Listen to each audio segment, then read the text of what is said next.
Make sure you download the Woodward Sports app in the App Store and the Google Play Store today. Take Woodward Sports with you wherever you go and listen live on your phone or mobile device. Good morning. Thanks for joining us here on the Woodward Morning Show here on the Woodward Sports Network. Also featured on The Roar on 99.1, 93.5, and 94.7. Someone lost their voice this weekend.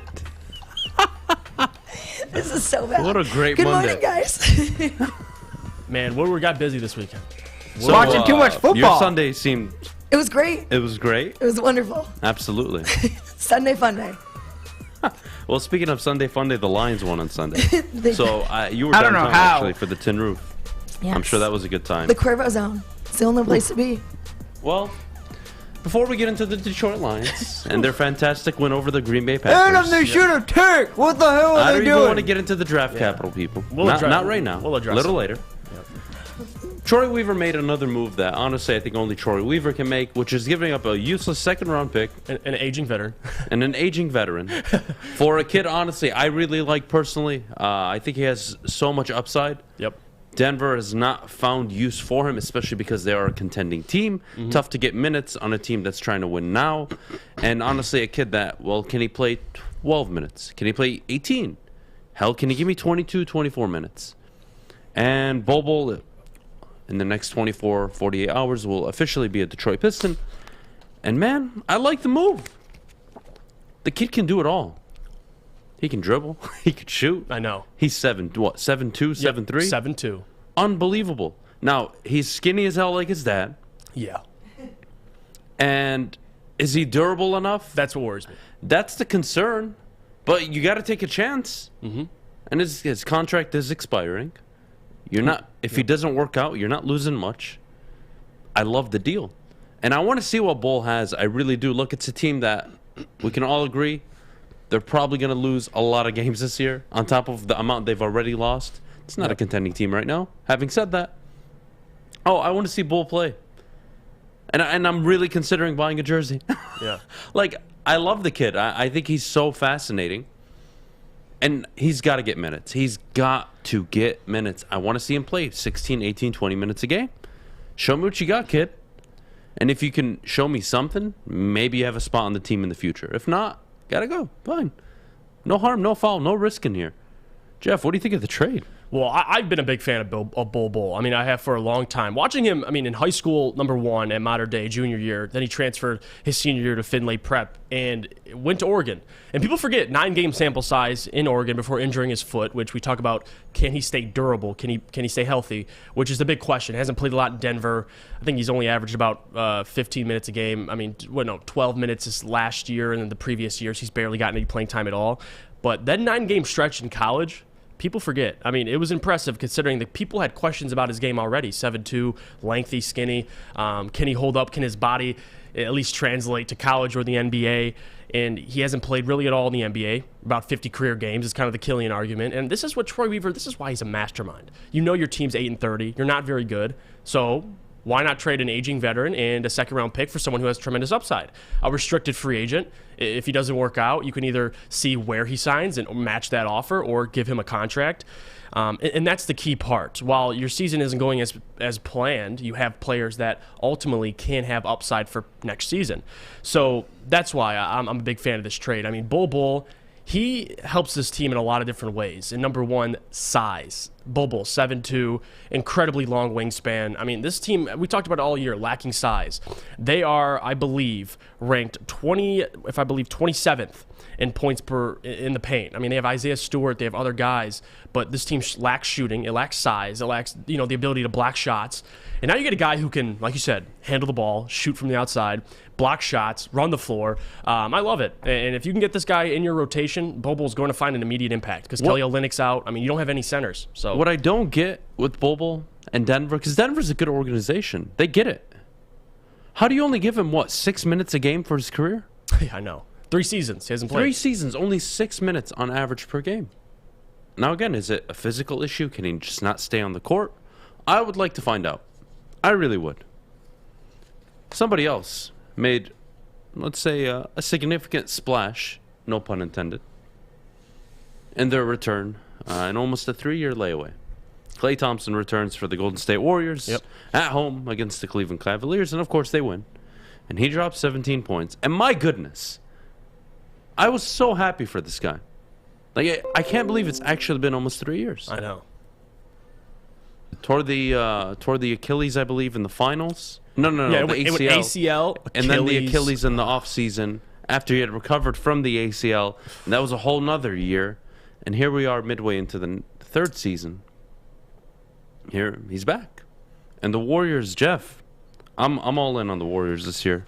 30-9. Listen, the Warriors. I think they're going back to the chip. Yeah. Steph Curry, MVP candidate. Just looking like that. If they get Klay Thompson back at 80% of what he was, I think they're the favorites to come out of the West. Yeah, and you're not wrong. I mean, look at the West right now this year. You have the Phoenix Suns. You have a couple teams. Denver's obviously, once they get Jamal back, they'll be even better. Utah's always in the picture, although they really never get past the second round. The Warriors, to me, have championship, not only DNA, but once they get Klay Thompson back, James Wiseman, their depth, it's incredible. And I think with Klay Thompson, they could beat the Suns. They can knock off any team in the West with that lineup and the guys they have. So, Warriors, look out. I mean, maybe Steph Curry, we can look back on that MVP. He probably won't be MVP considering, you're getting Klay Thompson back, you're getting these guys back. He hasn't playing great basketball, but the Warriors, to me, man, woo. If I told you the Warriors were 30-8 before Klay Thompson returned to the team, Oh, I'd tell you you're crazy. he's an MVP candidate. Yeah, I know. I don't care what people say. Like, that is the true definition of what an MVP looks like. Who else is an MVP? No, he's an frontrunner? MVP candidate. Who's the front runner right now? Not Giannis. No, there's. Listen, I'd have to really go through. I haven't Joker, really looked not at- Joker. No, Kevin Durant, not as much. Durant, but maybe. Steph Curry, it's gonna be hard Sure, to- I think it's Durant and Steph. Back and forth every other Yeah. night. But who else? LeBron? Oh wait, Russell Westbrook, right? Oh God, yeah. Hell no. Him last night, Russell. Who are the MVP frontrunners right now in the NBA? It's very limited. Now, if you want to bring up player in Chicago, I do want to give DeMar him credit. DeRozan. DeMar Multiple DeRozan. game winners this year. I don't Yeah. mind that. Yeah. He's been playing big. Hell of a regular season. Definitely the leader on that basketball team. I don't mind that. Yep. He's not winning the MVP over Steph or KD right now. So yeah, man. Look, I think he's playing at an MVP level. I love the makeup of this team. Mm-hmm. I believe they'll be getting Wiseman back, I want to say in the next 2-3 weeks. So, Warriors are just getting healthy. Yeah. And they're already dominating the West. Phoenix, can they make another magical run out in the West? We'll have to wait and see. Denver, known for losing. Utah, known for losing. Yeah. The path is there for Golden State. Yeah. Especially with the Lakers, how their season's going, and the Clippers. I mean, those teams are really the main competition. Who are the threats in the Western Conference? I would Not say the just the Lakers. Suns. Just the Suns. I'm worried about. Everyone else can kick rocks. Honestly, I think what's really good for the NBA that not only were the Warriors a self-made dynasty originally, outside of the Kevin Durant free agency frenzy, we all know that, whatever. Yeah. But Klay was a first-round pick. Steph was a first-round pick. Draymond was a second-round pick. And they matured 50 games under Mark Jackson, elevator offense. And in comes Steve Kerr, instant championship. And then a finals loss with the best record in NBA history. And then KD, they win 2 straight. Mm-hmm. They get to 3 straight, but they're not healthy. Few years off, trying to find themselves again, retooling. And here they are with the best record in the NBA, back on top of their perch, with the same core that they drafted. And guys, I want you to think about life decisions. I want you to look at the Golden State Warriors and say, yeah, okay, life makes sense today. You could be Kevin Durant, and imagine you live in a world where you are Kevin Durant, and you decided it was a great idea to choose Kyrie Irving over Steph Curry. Why? Because you're more comfortable with Kyrie Irving. That's what comfort does, guys. Does nothing for you. You don't grow when you're comfortable. So, Kevin Durant leaving one of, if not the most selfless superstars we've ever known in basketball to go team up with a player who can't even play in certain road games or home games, Yeah, I let know. alone. Isn't that funny? And the Warriors haven't missed a beat, it seems like. So, give credit to that, man. Yeah, no, I'm so happy about their rebuild. But yeah, look, I think the MVP frontrunners, you got to go KD, Steph, maybe DeMar DeRozan, then Giannis. DeRozan gets credit because it's a hell of a job. But I want to deviate real quick. We have a few more minutes. Back to the Bol Bol trade. Expectations for the end of the year. are you going to see, 12, 14, 18 minutes a game, hopefully? Yeah. No, Bol Bol's going to immediately make an impact. Listen, this is a guy that this team needs those type of players. Guys that, number one, over 7 foot. I don't think anybody really on this team is over 7 foot besides Kelly Olynyk. He's the closest. You have Luka Garza. He's 6'11", but Bol Bol brings in size. He brings in length. Even, I would say at times athleticism. I mean, he's 7'2" and can run the floor. In fast break situations, in transition situations, that's a deadly man. I mean, that's a very scary man. So, now, I agree with the chat. Someone mentioned his work ethic, which I don't know the behind-the-scenes things. Maybe we'll find out more now that he's in Detroit. But just in terms of looking at him straight up as a talent, I love it. And you get him for a second-round pick and Rodney Magruder, I could care less. Because, honestly, we have enough second-round picks as it is. Trey Rivers collected a whole bunch of them. So if you're going to use him to get guys with tremendous upside, count me in. And that's what makes a great general manager, a guy who can make trades like that in a rebuild. So we'll see how it works out, but I'm getting myself a Bol Bol jersey. Count on that. Well, I feel so bad for Maddie this morning. She's sitting tried there so like hard talking to- into a mic, trying to talk, and nothing's coming out. It's tough, man. Losing your voice is the worst. It absolutely is the worst. well, we're going to try this again. When we come back, the Lions, they got the win, hence this voice. But first, let's talk about Fowling Warehouse. All right, guys, the Fowling Warehouse. Such a good time, such a great place to be at. Environment is awesome. Great people there. Again, it's in Hamtramck. Check out the Fowling Warehouse. Sawyer knows exactly what I'm talking about. The $2 Mystic Beer Machine. Over 100 beers in the facility. There are 2 ways to play. $10 unlimited open play, or you can reserve a private lane reservation. 2 hours, $120. Host up to 10 people. Split the cost. Bring in your own food. Have it catered, etc., etc. The Fowling Warehouse is an absolute blast. And again, I will continue to call out the bottom line. Cheaters. Cheaters who did not earn a first-round bye. All right? Did not earn it. There needs to be a Woodward Sports retake at the Fowling Warehouse. We'll do it soon. Visit thefowlingwarehouse.com. Again, that's fowlingwarehouse.com. It's in Hamtramck, guys. Check them out.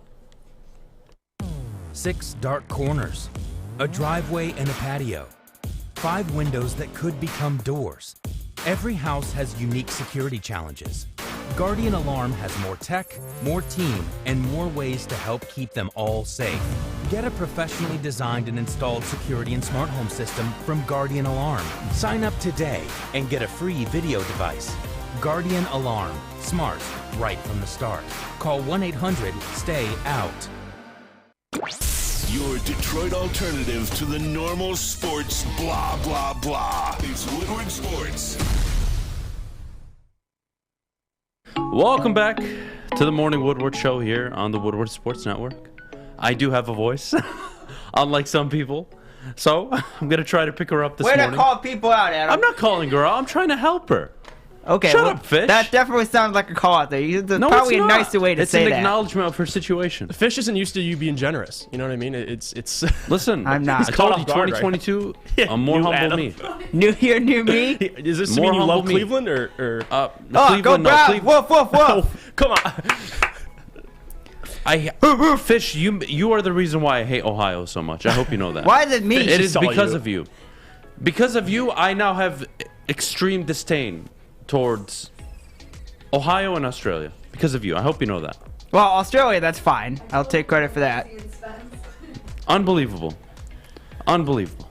Having said that, I'm glad you guys got turned up this weekend. The Detroit Lions won don't know how. 37-30.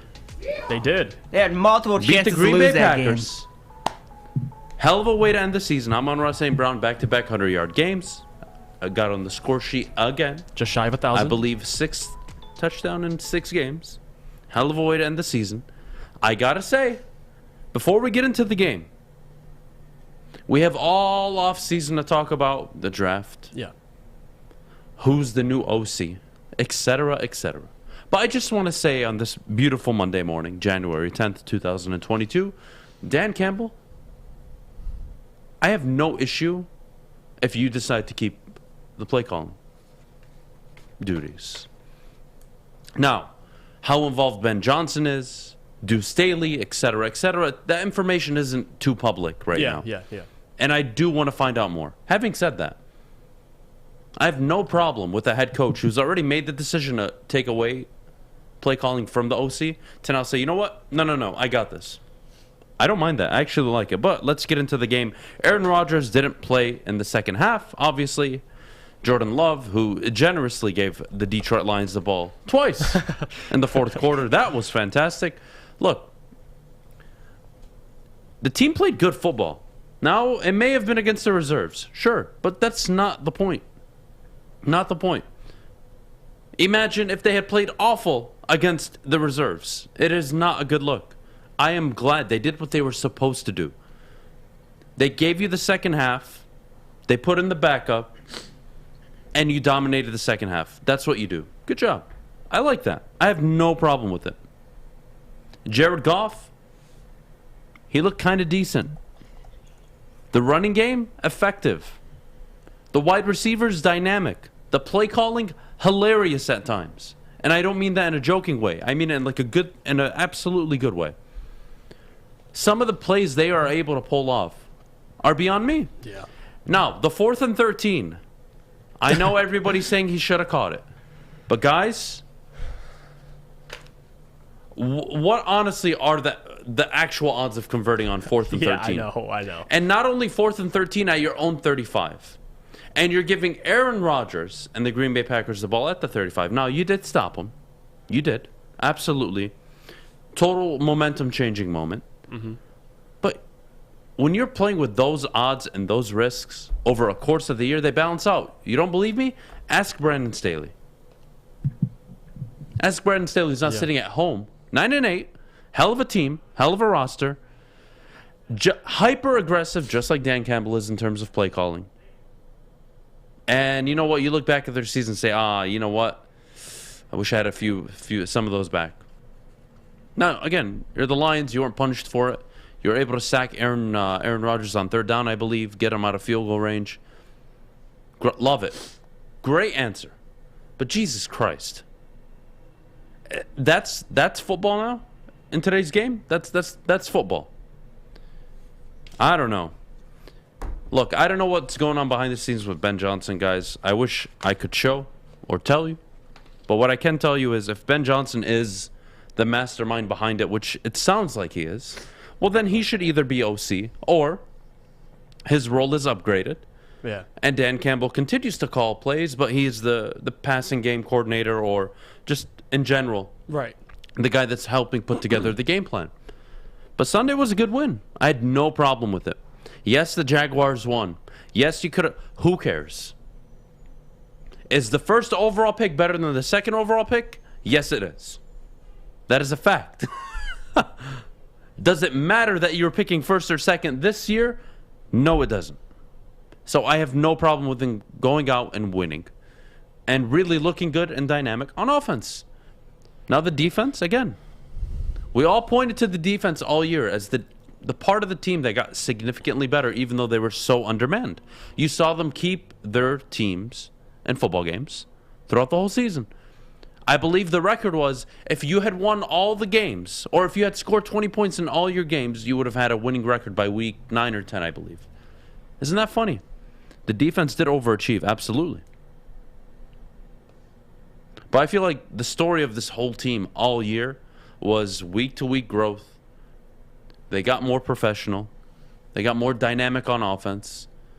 The defense did its job early on in the year, and the offense kind of picked up the slack as the season went on.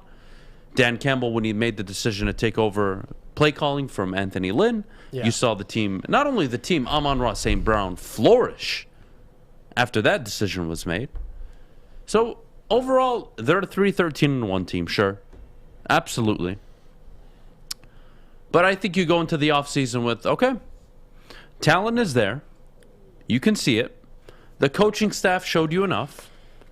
Now, with 2 first-round picks, 2 second-round picks, and an entire offseason, this should be a damn near 6, 7 win team next year. At the minimum, given their schedule and how friendly it is. Mm-hmm. Watch out. Now, here comes expectations. Year 1, 0 expectations.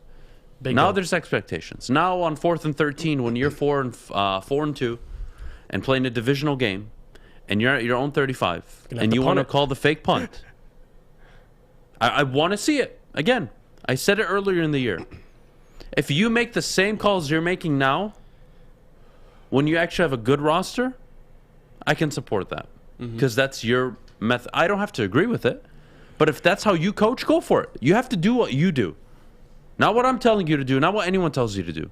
You have to focus and do what you're doing. But if it's we're aggressive now because we have nothing to lose, but when the team becomes somewhat relevant, well, we're going to scale back how aggressive we are, that doesn't make sense to me. Well, then you're practicing and you're, in theory, doing things on the field that aren't translating to when you want to win football games. That's why the win in Arizona was so big for me. Minnesota, I didn't think much of it. Arizona, I saw it. Made sense. How are you going to win a football game in the future? Okay. Time of possession. Pound the rock. Ability to set up third and manageable. I like that. So yeah, good win Sunday. I have no problem with it. No, me either. And I was in attendance. I got to see the play calling up close, and that was the one thing I took away from the game. I mean, you saw the trick play, Tom Kennedy throwing a 75-yard touchdown to Khalif Raymond. You've seen the flea flicker Jared Goff threw, I believe to Amon-Ra. Oh no, Brock Wright. It was to Brock Wright for the touchdown. So you've seen the play calling, and that's what. Ever since the bye week, the Lions, I believe, are 3-5-1. So next year, the expectations of 6-7 wins. Very likely, and as you should have those expectations, as will I. But being there in attendance yesterday, watching Khalif Raymond and Amon-Ra St. Brown, two receivers, go for over 100 yards, something we haven't seen in probably the last year or two.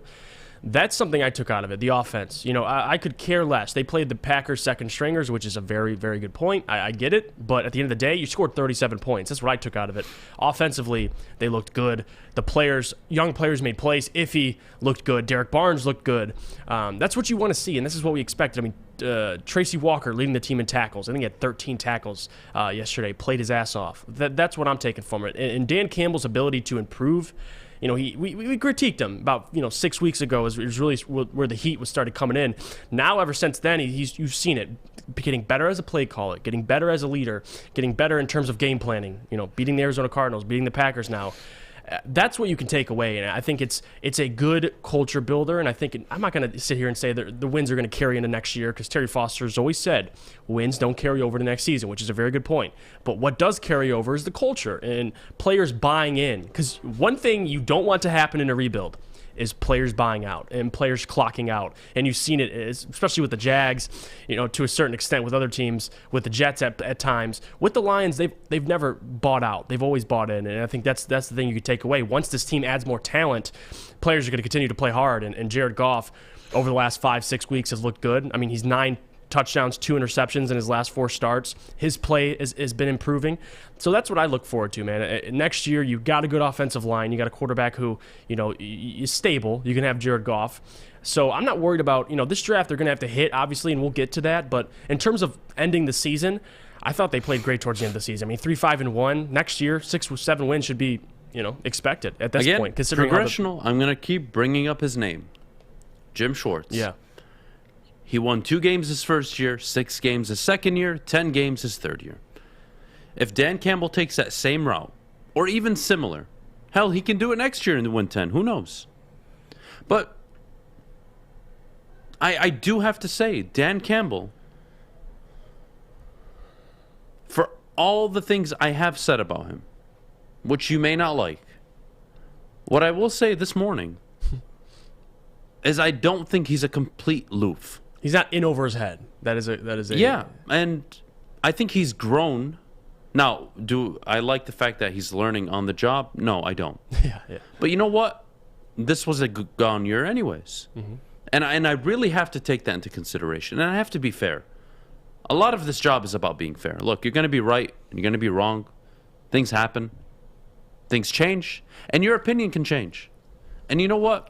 Going into the offseason, I'm not saying Dan Campbell is the next Messiah or he's the greatest coach the Lions have ever hired.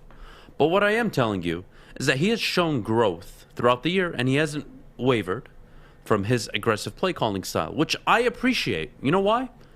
Because I want my head coach of my football team to stick to his guns. I don't want him deviating from what has gotten him there eventually. at the end. I don't want to see it. So, yes, is Dan Campbell different, odd, unique? Who knows what the word is for Dan Campbell? What I will say is between him and all the first-year head coaches, I think he's done better than, I want to say, more than half of them. David Culley, he's definitely better than him. Urban Meyer, definitely better than him. They've beaten some good teams, too. I mean... Yeah, I'm not even so caught up about who they beat. I've seen that growth. matters to me. I have seen growth. And when you're talking about a rebuild, if this team was in the gutter and looked awful, like Jacksonville did, you would have a very different sentiment about Dan Campbell, but they didn't. Yeah. And it's not about, oh, they fought. No. They looked like a good football team at times throughout the year, when they shouldn't have, especially on defense. And then on offense, it turned around right after he took away play calling duties. Now, not immediately, but 2-3 weeks after, they started to look really good. And they got healthy on offense. That helps too. But still. So, yeah, guys. All the first-year head coaching hires. Brandon Staley, hell of a job. Nick Sirianni, hell of a job. Dan Campbell's got to be up there. Now, I know they're 3-13-1.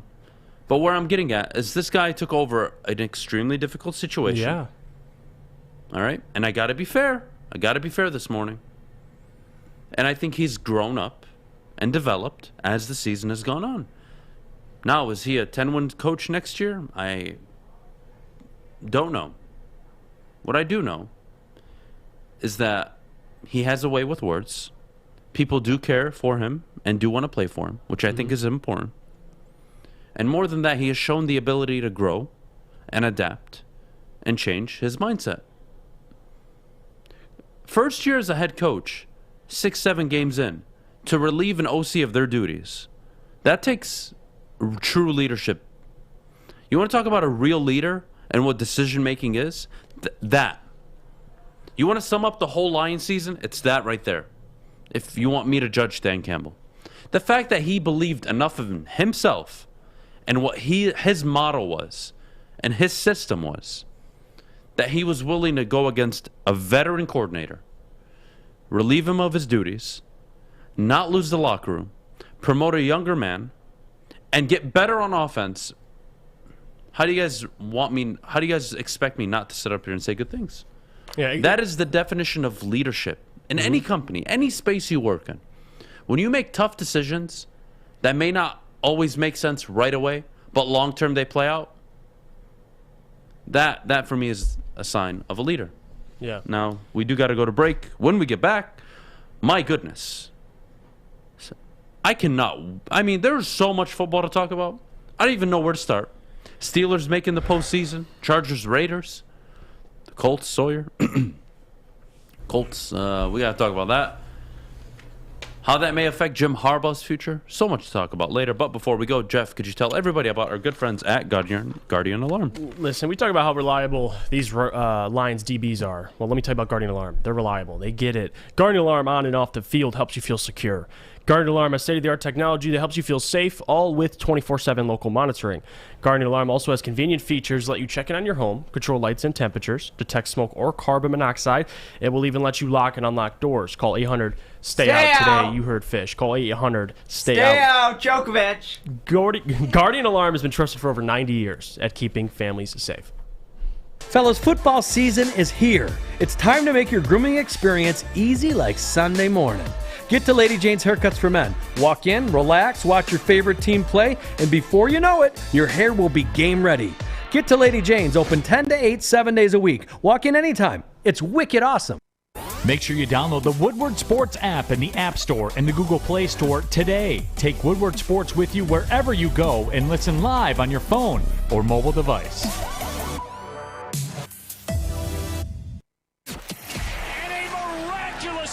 Follow us everywhere. Just search Woodward Sports on YouTube, Facebook, Twitter, Twitch, IG, and more.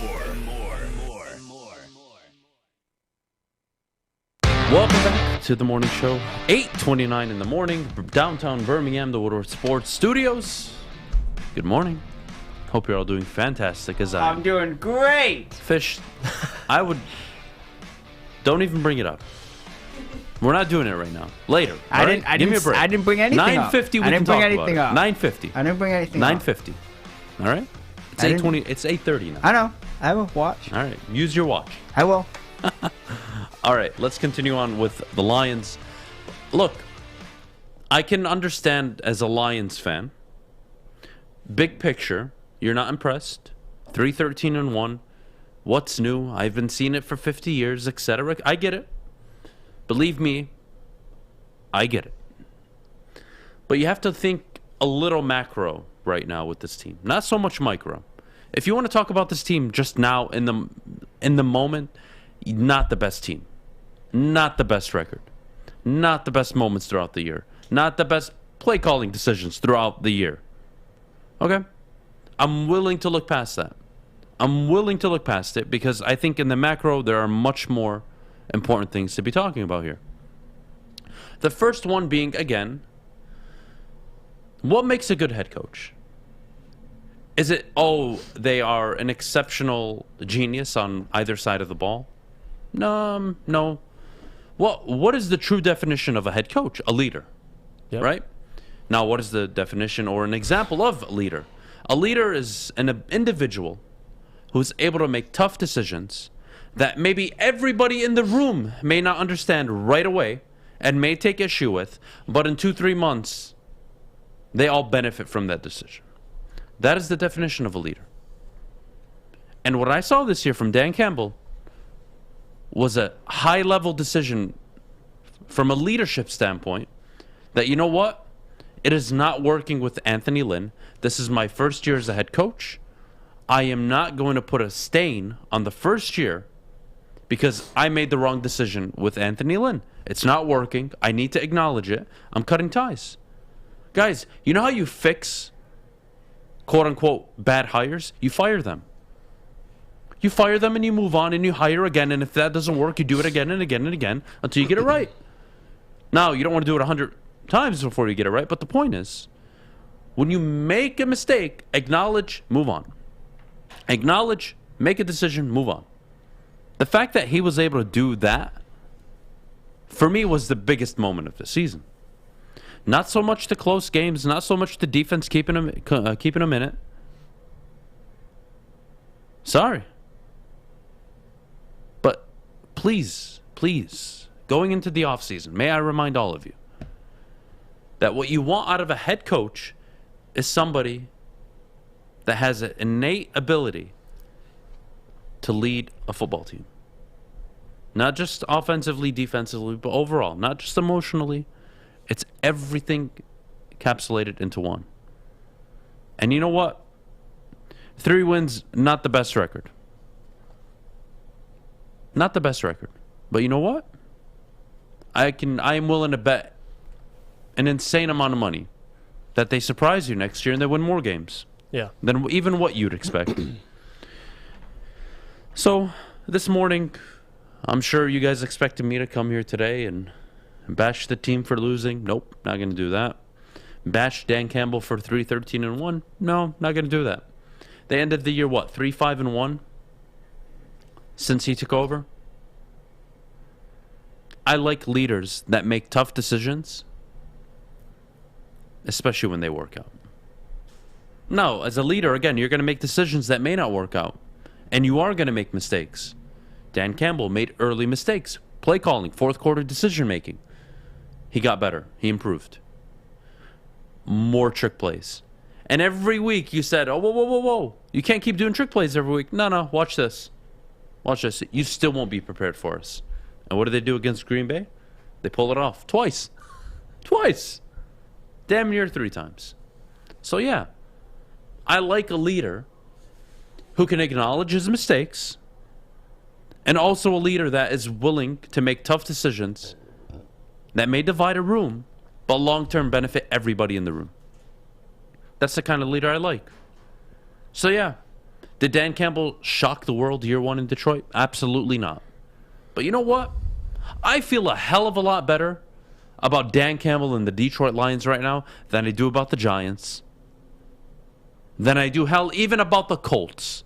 Yeah. Are they going to keep their coach or not? Denver, Who's the head coach? Chicago. What the hell is going on there? You need to rebuild. Your defense is beyond its prime. Allen Robinson set to become a free agent. Minnesota, what are you doing with Mike Zimmer? You're 8-9. Kirk Cousins. Are you going to draft a quarterback and try to win in 2-3 years? So many questions around the NFL. And with the Lions, what I see, yes, do I like their quarterback? No, I don't like the quarterback. I don't think he's the guy. But that doesn't matter right now. What matters is I think they're onto something here. Yeah. Now I know we say this every 3-4 years. I get it. But seriously, what big decision has Caldwell ever made? Schwartz? Patricia? Marinelli? I'm asking, honestly. Look yourselves in the mirror and ask yourself that question. I did. I drove in today. Could not think of one. Dan Campbell, year 1? OC? Nah, not working, buddy. Take a hit on the sideline. We won't fire you. We want to keep your name in good standing. I'm taking over. You can help Ben Johnson. Ben Johnson, you're going to take over play calling. Play design. Here we go. That's a quality. That's a trait I like. Did I like the decisions early on in the year? Absolutely not. Am I feeling much more confident right now than I was week 6, week 7? Absolutely. Why would I be confident at 0-7? Somebody explain that to me. Why should I be confident at 0-7? I don't get it. So yes, that's what I look for in leaders. And when I have a guy in the building that is willing to make tough decisions, that even the people around him in his quote-unquote leadership group may not even agree with, but he still makes the decision, that's my kind of leader. That's the guy I want controlling my football team. Now, does it translate to division titles, Super Bowls, playoff wins? My goodness, that is so far ahead of us, Detroit.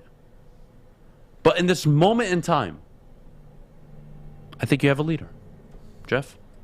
100%. And I think we talked about this early in the year, Adam. The Lions have, if not, especially with the injuries, the worst roster in the NFL, one of them. And now you look at, Dan Campbell and his ability to step up in big games. And we've talked about this. Everyone likes to critique Jim Caldwell, Jim Schwartz. And I'm going to read you this statistic. These are former Lions head coaches against teams 5+ games over 500. It's a very interesting stat. You have Jim Schwartz, 0-10. Jim Caldwell, 0-8. Matt Patricia, 0-2. Darrell Bevell, 0-2. And Dan Campbell in his first year is 2-0 against Arizona, against Green Bay. I get the starters, but they still led at halftime, 17-13. They played great in the first half.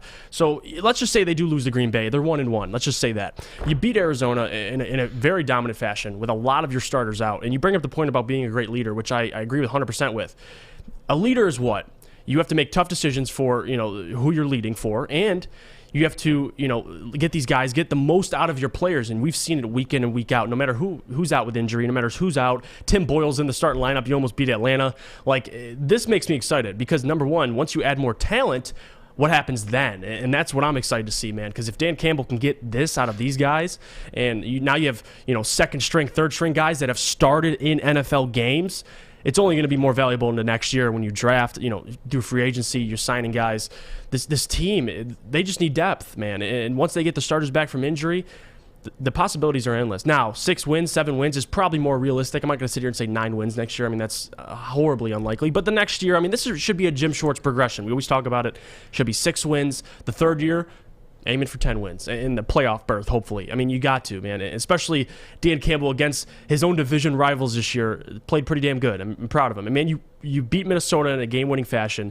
You led Green Bay the first time around, 17-14 at the half. You didn't score in the second half. Everyone knows that storyline. But the second game you guys play, you lead them again in the first half, 17-13. So give credit to this team. They play absolutely hard. And I know that's every team plays hard, but the Lions, with their talent, play hard. And they play way above their expectations. And that's what coaching is. What is coaching?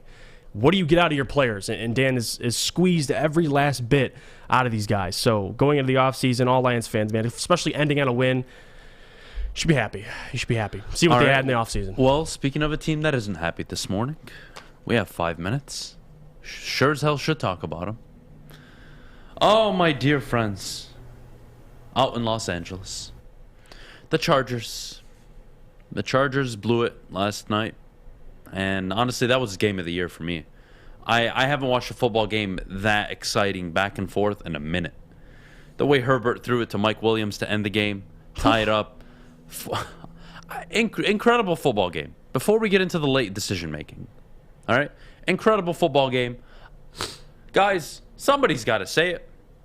And damn it, I'm going to do it. Derek Carr deserves MVP votes. I'm not saying he's the MVP. He deserves votes. If you're doing a 1 through 3 point system ballot, first place gets 3 points, second gets 2, third place gets 1. My ballot tomorrow would be Rodgers, Burrow, Carr. Those are my MVPs. And hell, honestly, this morning, I could consider a flip-flop. Burrow, Rodgers, Carr. Who knows? My vote, and do what the hell I want with it. Having said that, the Chargers blew it. They really did. It was the game of the year, 100%. I don't think you can even question it. I don't see how anybody tops it. The Raiders go down, kick a field goal. The Chargers go down the field in overtime and kick a field goal to tie it. And then the Raiders are clearly going to end the game. They want to run out the clock. They have no interest in taking a chance. 38 seconds left in the game. They're ready to run one more play and let the clock roll. What happens? Brandon Staley calls a timeout. Now, I did see the interview after the game. Derek Carr said, well, yeah, it did change our mindset. I don't think it did. Now, I'll tell you guys why. If they run the ball on third down without the timeout, and they get 6-7 yards like they did, well, they're in field goal range. Why the hell wouldn't they call a timeout to kick the game-winning field goal? That is the right football move. Now, if they got stuffed, both teams would have accepted a tie, whether the timeout was called or not. Now, did the timeout change the play call? No. They ran it up the gut again for the third straight time. And the mindset from Vegas was, if we get stuffed, the game is over, everybody goes home happy. And if we get a first down, well, we're going to run the clock and kick a field goal to end it. And if we make it, we're in. If we don't, we're in. So I wasn't up in arms like most of social media was about the timeout Brandon Staley called. Now, was it odd? Inconvenient?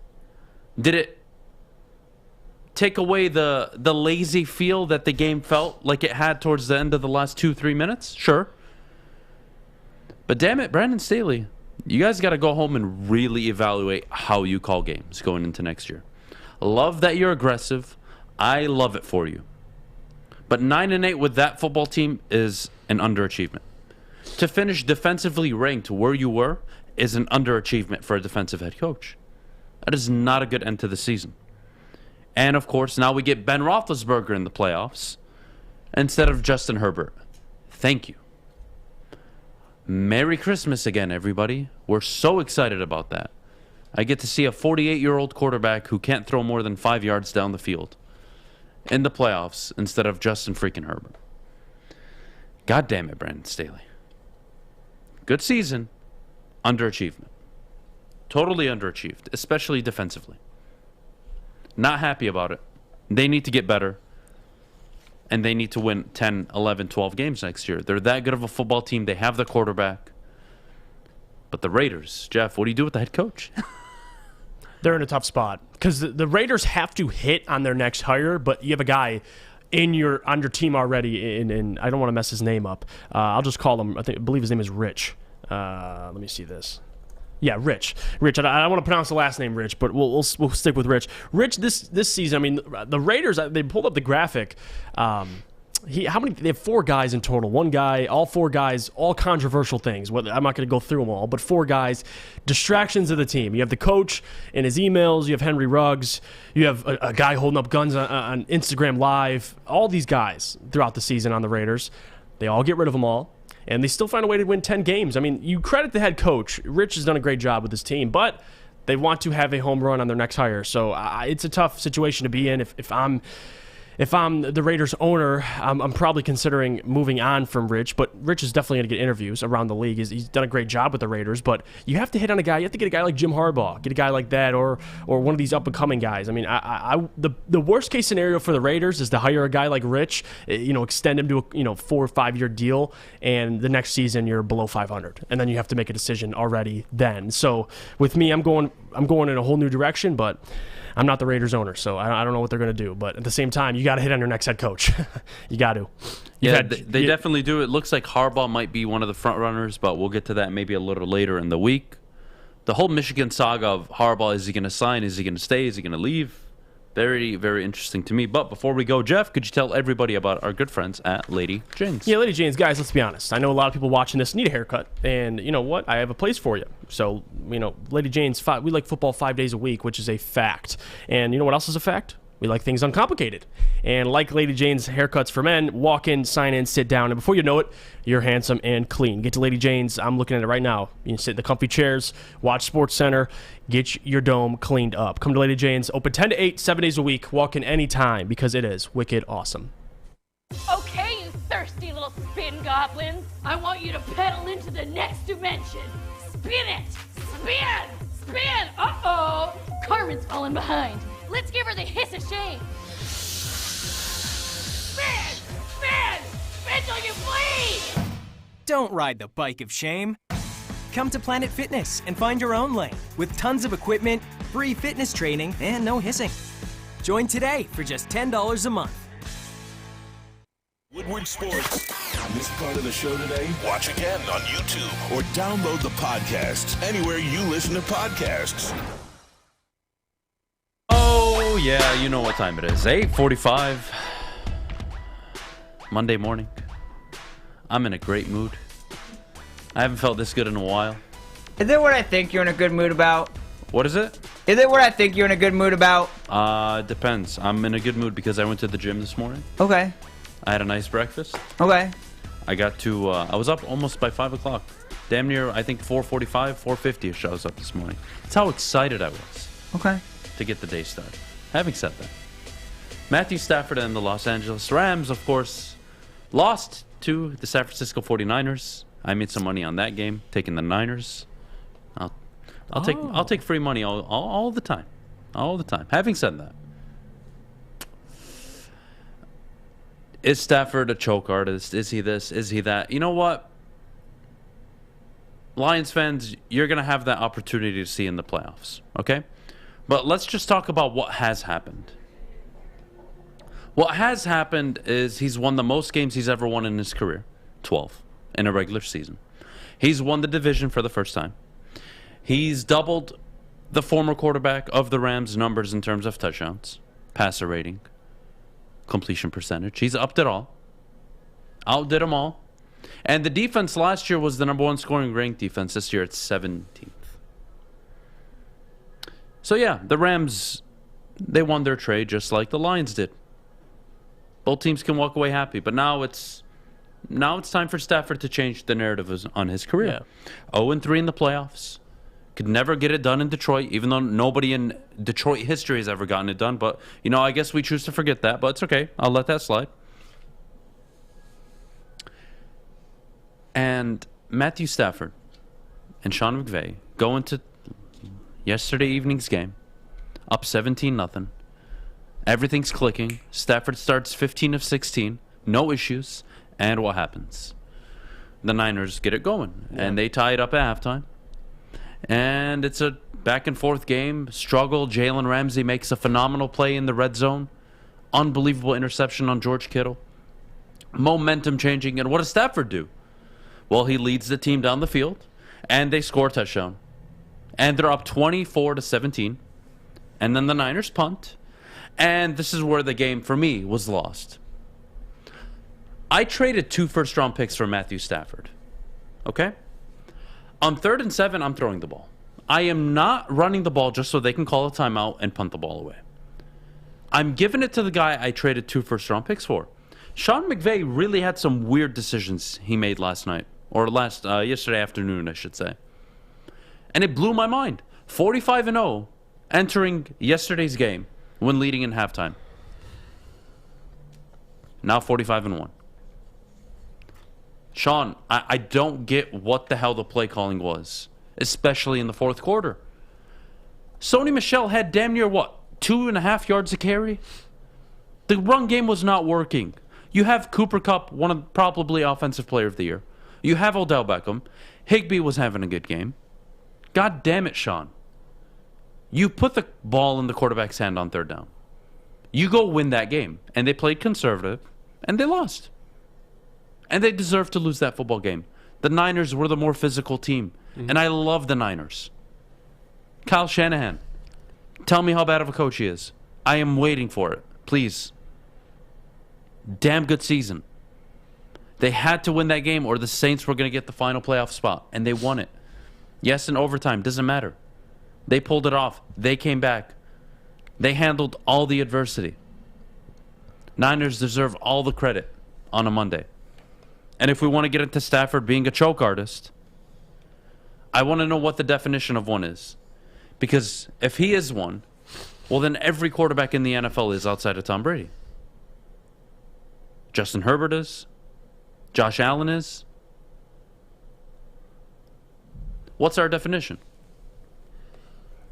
We only use it against Stafford because he was a former Detroit Lions quarterback. And I gave you the numbers, but you just don't want to listen. 25 years, including Matthew Stafford's time here in Detroit, the last 25 years. You are 54, 177, and 1 when he doesn't start. But again, he was the problem. He is on a better team, but the defense has regressed. And the offense has gotten a lot better. But this is the problem with the Rams. You don't know what you're getting out of them. And I hope Sunday served as a extreme wake-up call to that football team, because they will get knocked out in the wildcard round if they show up and play like that. And I already know what's coming. I know what's going to happen on Sunday. If the Rams win, well, the Cardinals didn't have DeAndre Hopkins. I know what's coming, so I don't even want to acknowledge that. But if we are not going to acknowledge that the guy was a franchise quarterback and that you could build a winner around him, if this year wasn't an example, I don't know what to tell you. I don't. You're telling me you couldn't put a roster like this together or a head coach like that together during his 12 years? Is it really all on Stafford? No. Has he made bonehead decisions and absolute awful interceptions? Absolutely. He's not absolved from that.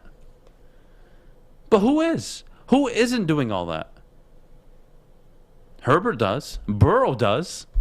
All the young guys in the NFL. Even the veterans. Ryan Tannehill.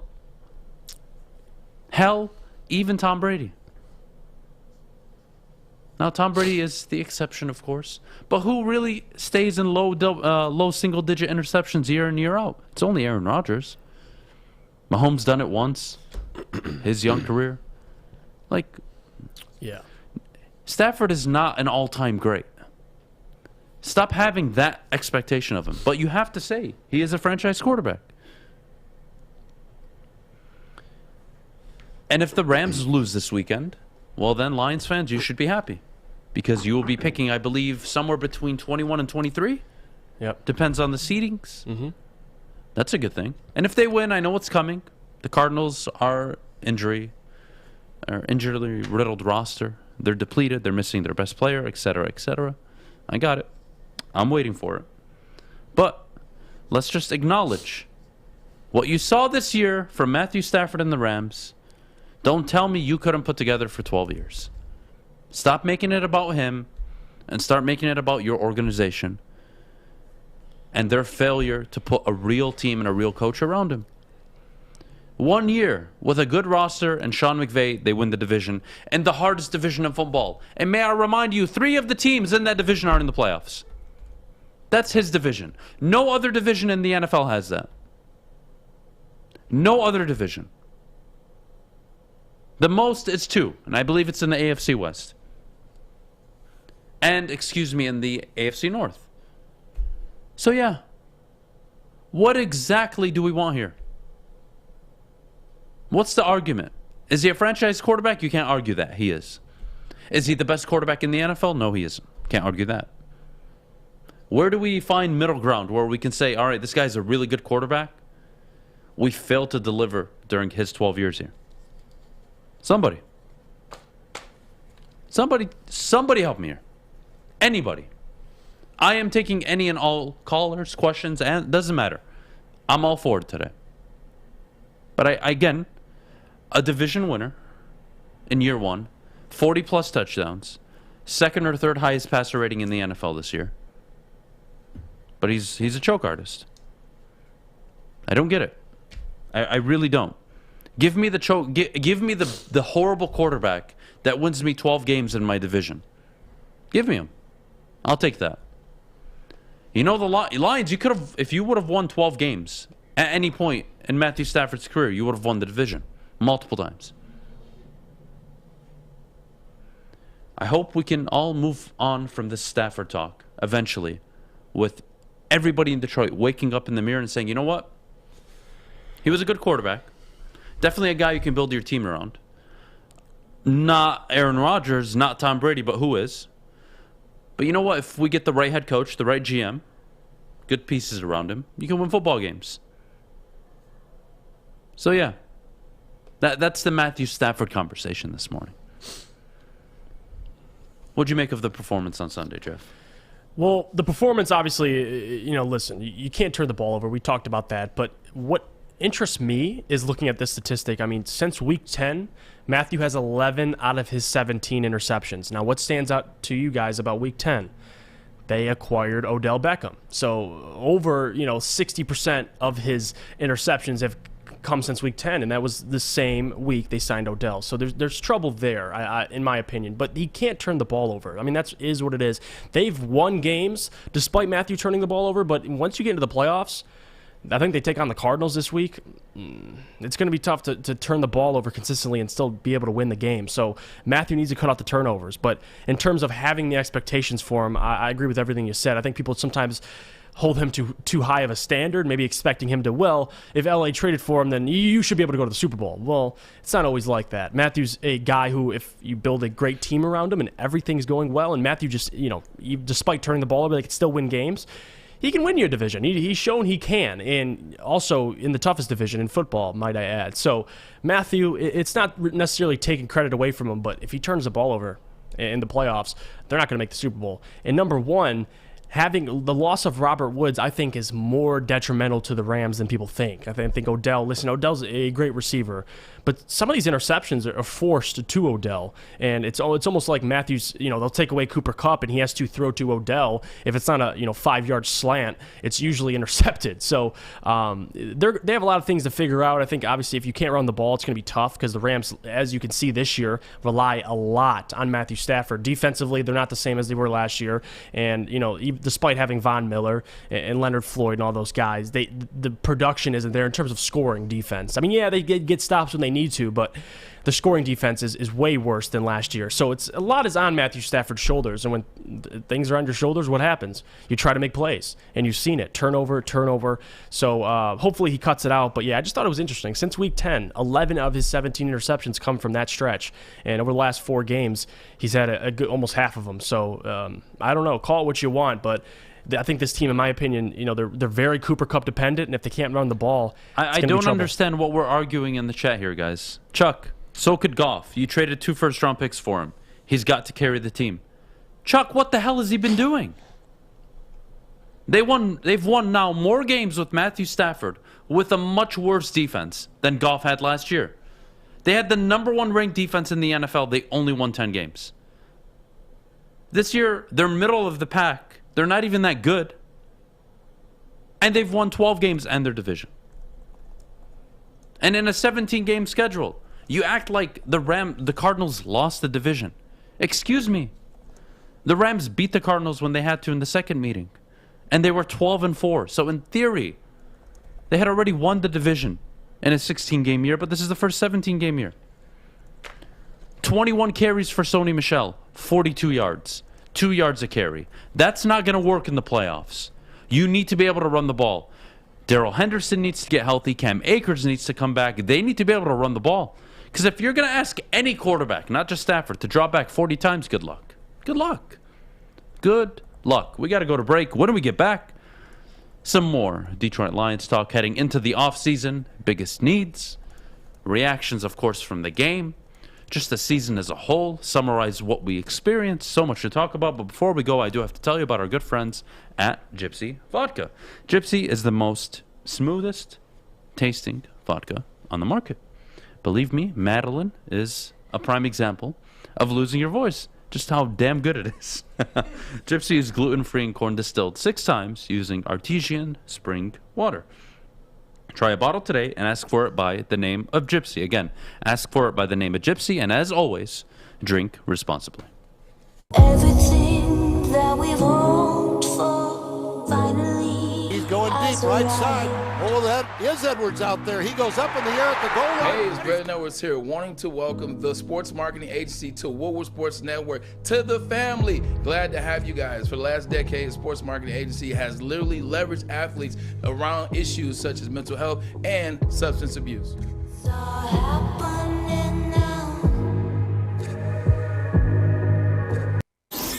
What's the over-under? Should I tease? Who is the lock of the night? Make sure you're watching Woodward Bets to get the latest in sports betting and more. Woodward Bets daily on Woodward Sports. All right, top of the hour here on the Morning Woodward Show, 9 o'clock. Whew. January 10th, 2022. I am still writing 2021 whenever I write. Guys, I don't know all about you, but how long does it take you to recover from the new year where you actually write down 2022? Not very long.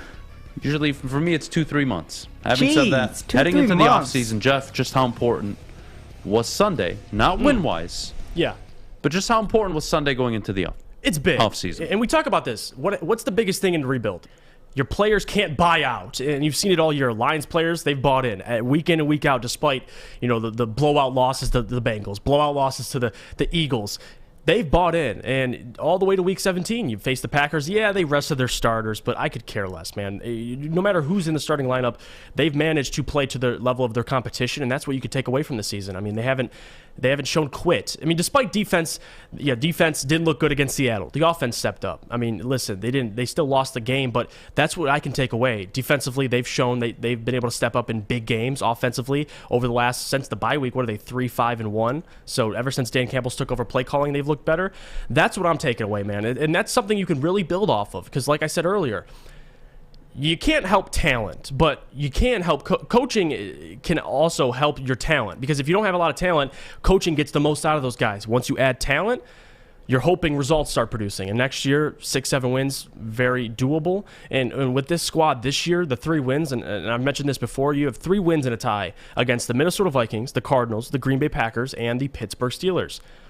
Pretty respectable teams, all 4 of them. So that's what stood out to me the most, is this team's ability to step up in big games, despite not having their starters. I mean, listen, Jordan Love is Jordan Love, but at the end of the day, they came down and scored 37 points on, yes, second stringers for the most part, but 37. We haven't seen the offense click like this with this talent, 200-yard receivers. That's what I'm taking away from it. I could care less about having the number 1 overall pick. I really could. Because look at the Lions when they have the number 1 or number 2 overall pick. You have Matthew Stafford, you have Calvin Johnson, you have Ndamukong Suh. They haven't really shown, I mean, yeah, Charles Rodgers they've missed on in the past, but they haven't shown, really, they messed those picks up. So I'm confident in the Lions, and I'm confident in Brad Holmes, because Brad Holmes has shown he can find guys in the 4th round. What happens when you have the 2nd overall pick and another first-round pick? So I'm not worried about it. If they would have lost against the Packers, I mean, as long as they looked good, we still would have been saying good things, but they beat the Packers, and that's what you could take away from it. So going into next year, this team's number 1 priority should be adding talent, and they're going to do so in the draft. So that's what you should take away, all fans. It's not about the Lions, same old Lions. They messed up the number 1 overall pick. It's the stupidest argument I've ever heard, man. I'll take the number 2 overall pick, especially in this draft that doesn't have a Trevor Lawrence. Doesn't have, not that Trevor Lawrence is all that, but you get what I'm saying. That clear-cut number 1 quarterback prospect. They don't have it this year. So I'm fine with it. I am very happy with how the season progressed, despite having 3 wins. I think, like you said, if they were able to score at least 20 points in some of those wins, the record would look way different. But also, you wouldn't have the 2nd overall pick. So it ended up working out. So I'd say it was a pretty successful season, considering how it unfolded. Look, when we talk about individual games at a micro level, Sunday's game didn't mean much. I think we can all agree.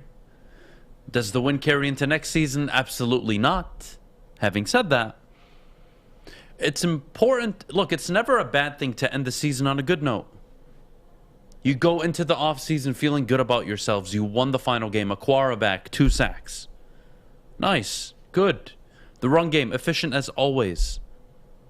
There's some good things.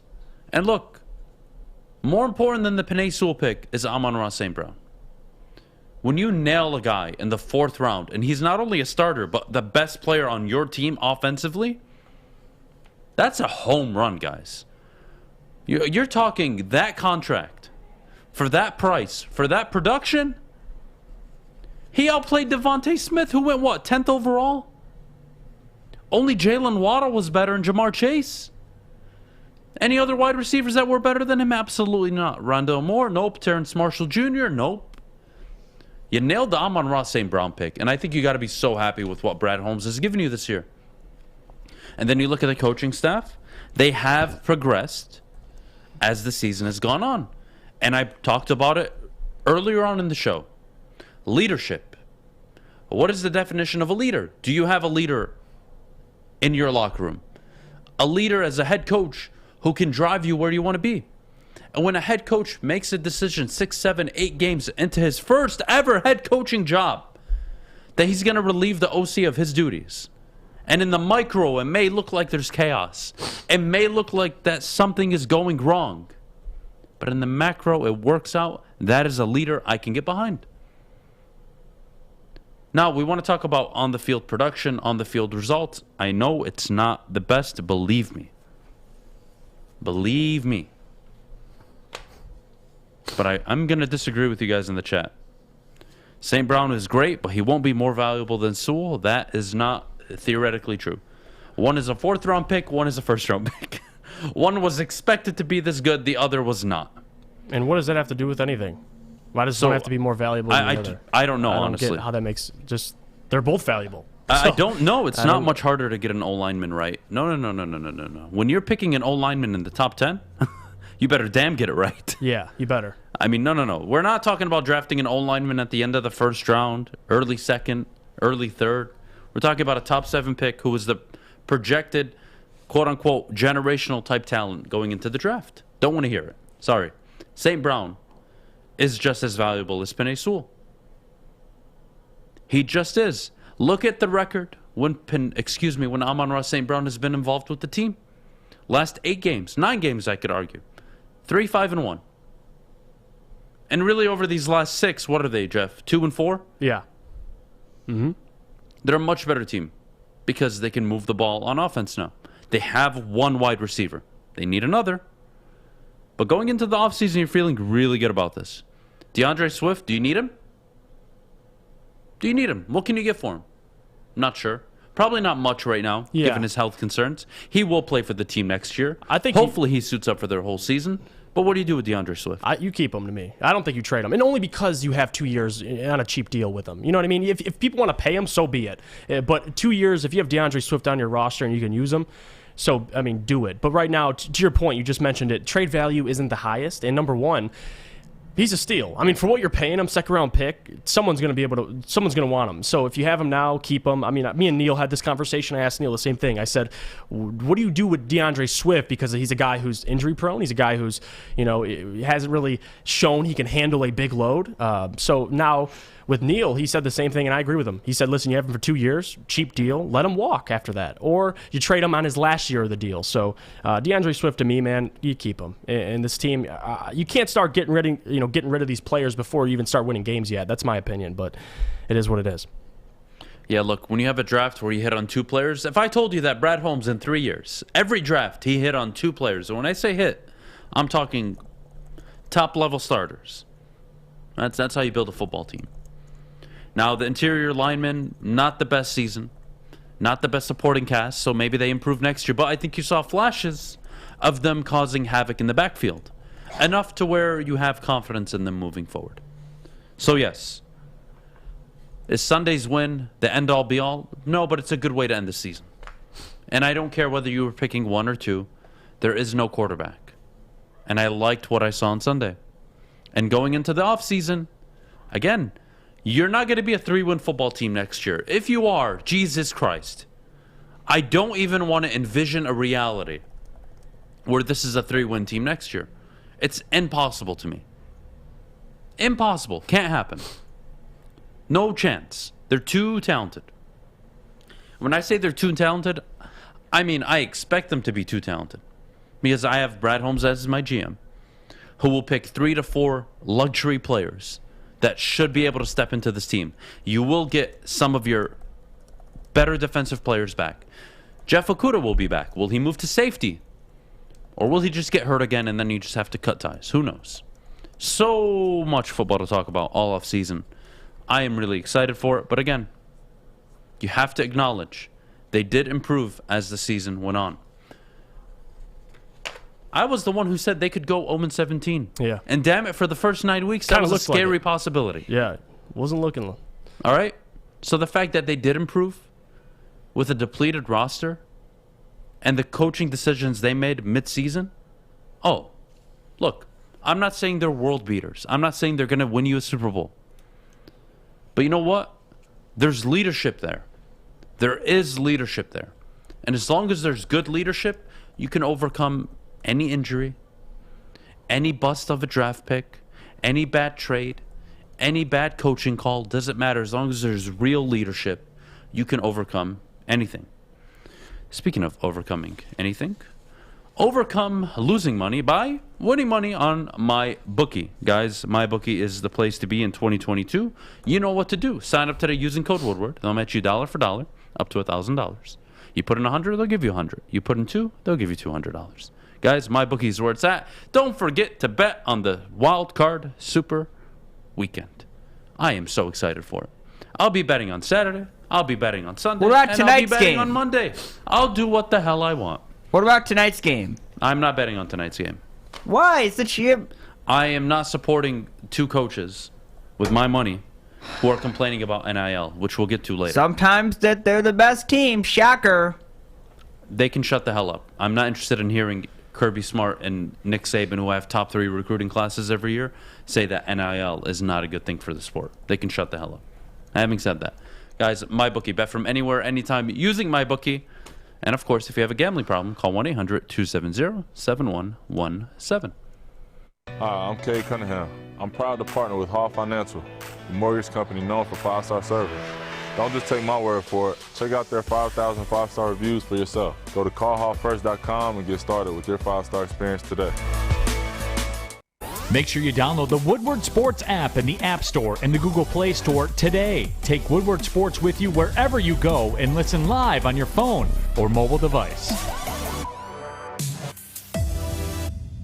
Putting on a show here, that's how you answer. We love our sports. We just wish they'd love us back. Detroit sports for Detroit sports fans. Woodward Sports.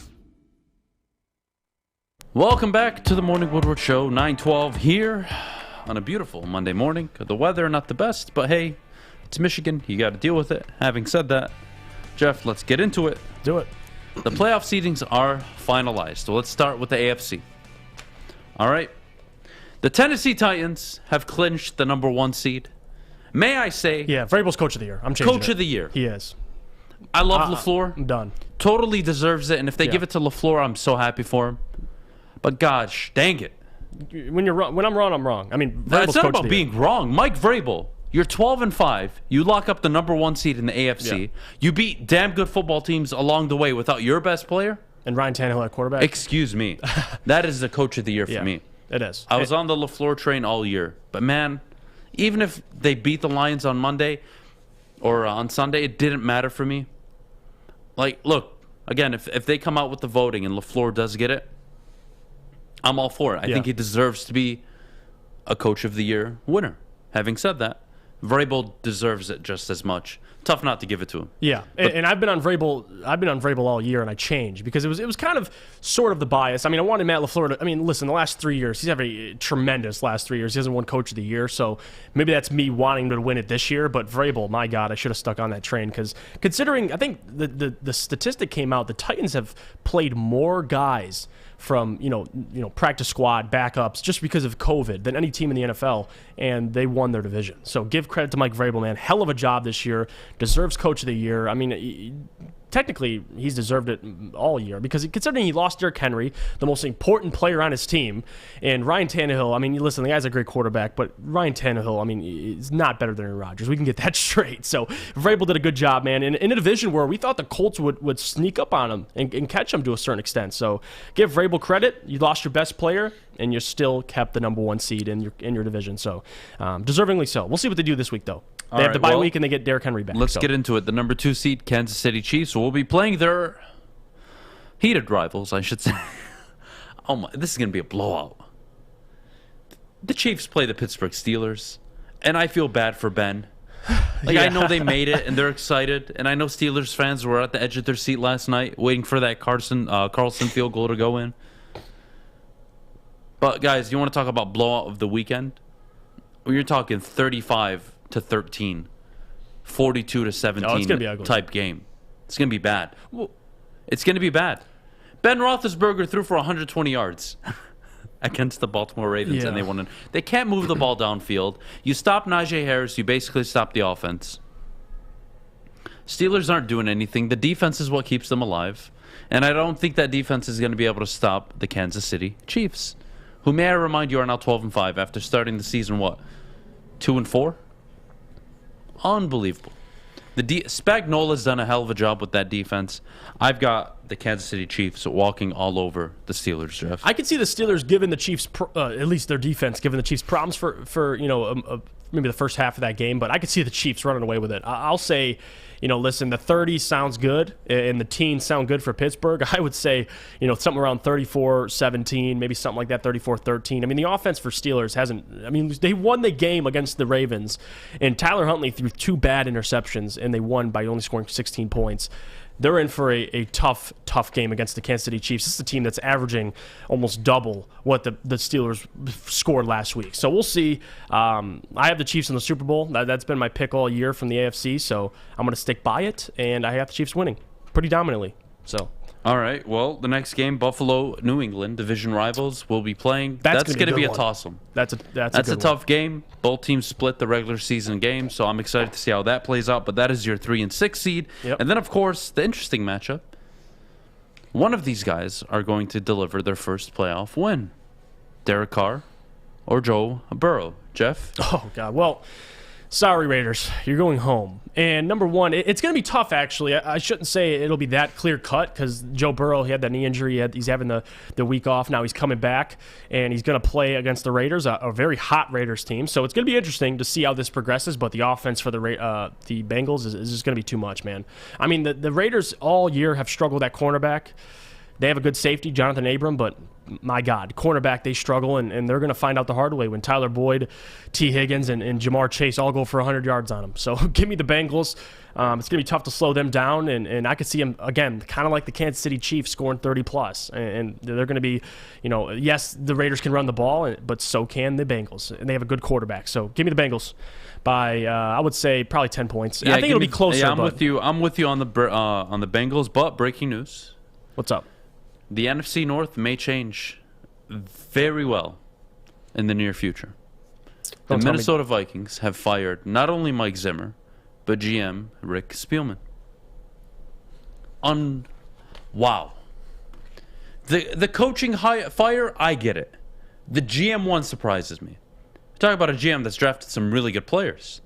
But what do I always tell you guys? As a GM, your job is not only to get the players right. No. It's much more than that. You got to get the quarterback right, and you got to get the head coach right as a GM. And Spielman did not get the quarterback or the head coach right. That is a fact. And that's why he is out of a job. You can be a good GM and lose your job, especially when you don't nail the quarterback and the head coach. That will decide your success of your franchise. Mike Zimmer has a ceiling. Kirk Cousins has a ceiling. They need to rebuild. So the Vikings are officially entering, I would say, a retool, not so much a rebuild, depending on who they bring in. Now, it could be Ed Dodds. Who knows who they're going to bring in terms of a front office position. But I am all for it. I am now waiting for the exciting news that the Chicago Bears come out and fire Ryan Pace and Matt Nagy. Imagine that. And I think it's surprising that Nagy didn't get fired before Zimmer. Zimmer went 8-9. Look, he deserved to get fired. Look, as much as it kills me to say, when you don't get the quarterback right and the head coach right, I don't know how anybody in the building expects to keep their job.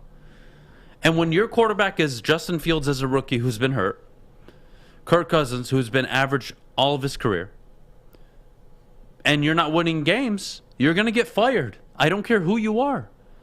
Brandon Staley, if you go 9-8 or 8-9 next year, people are going to ask questions.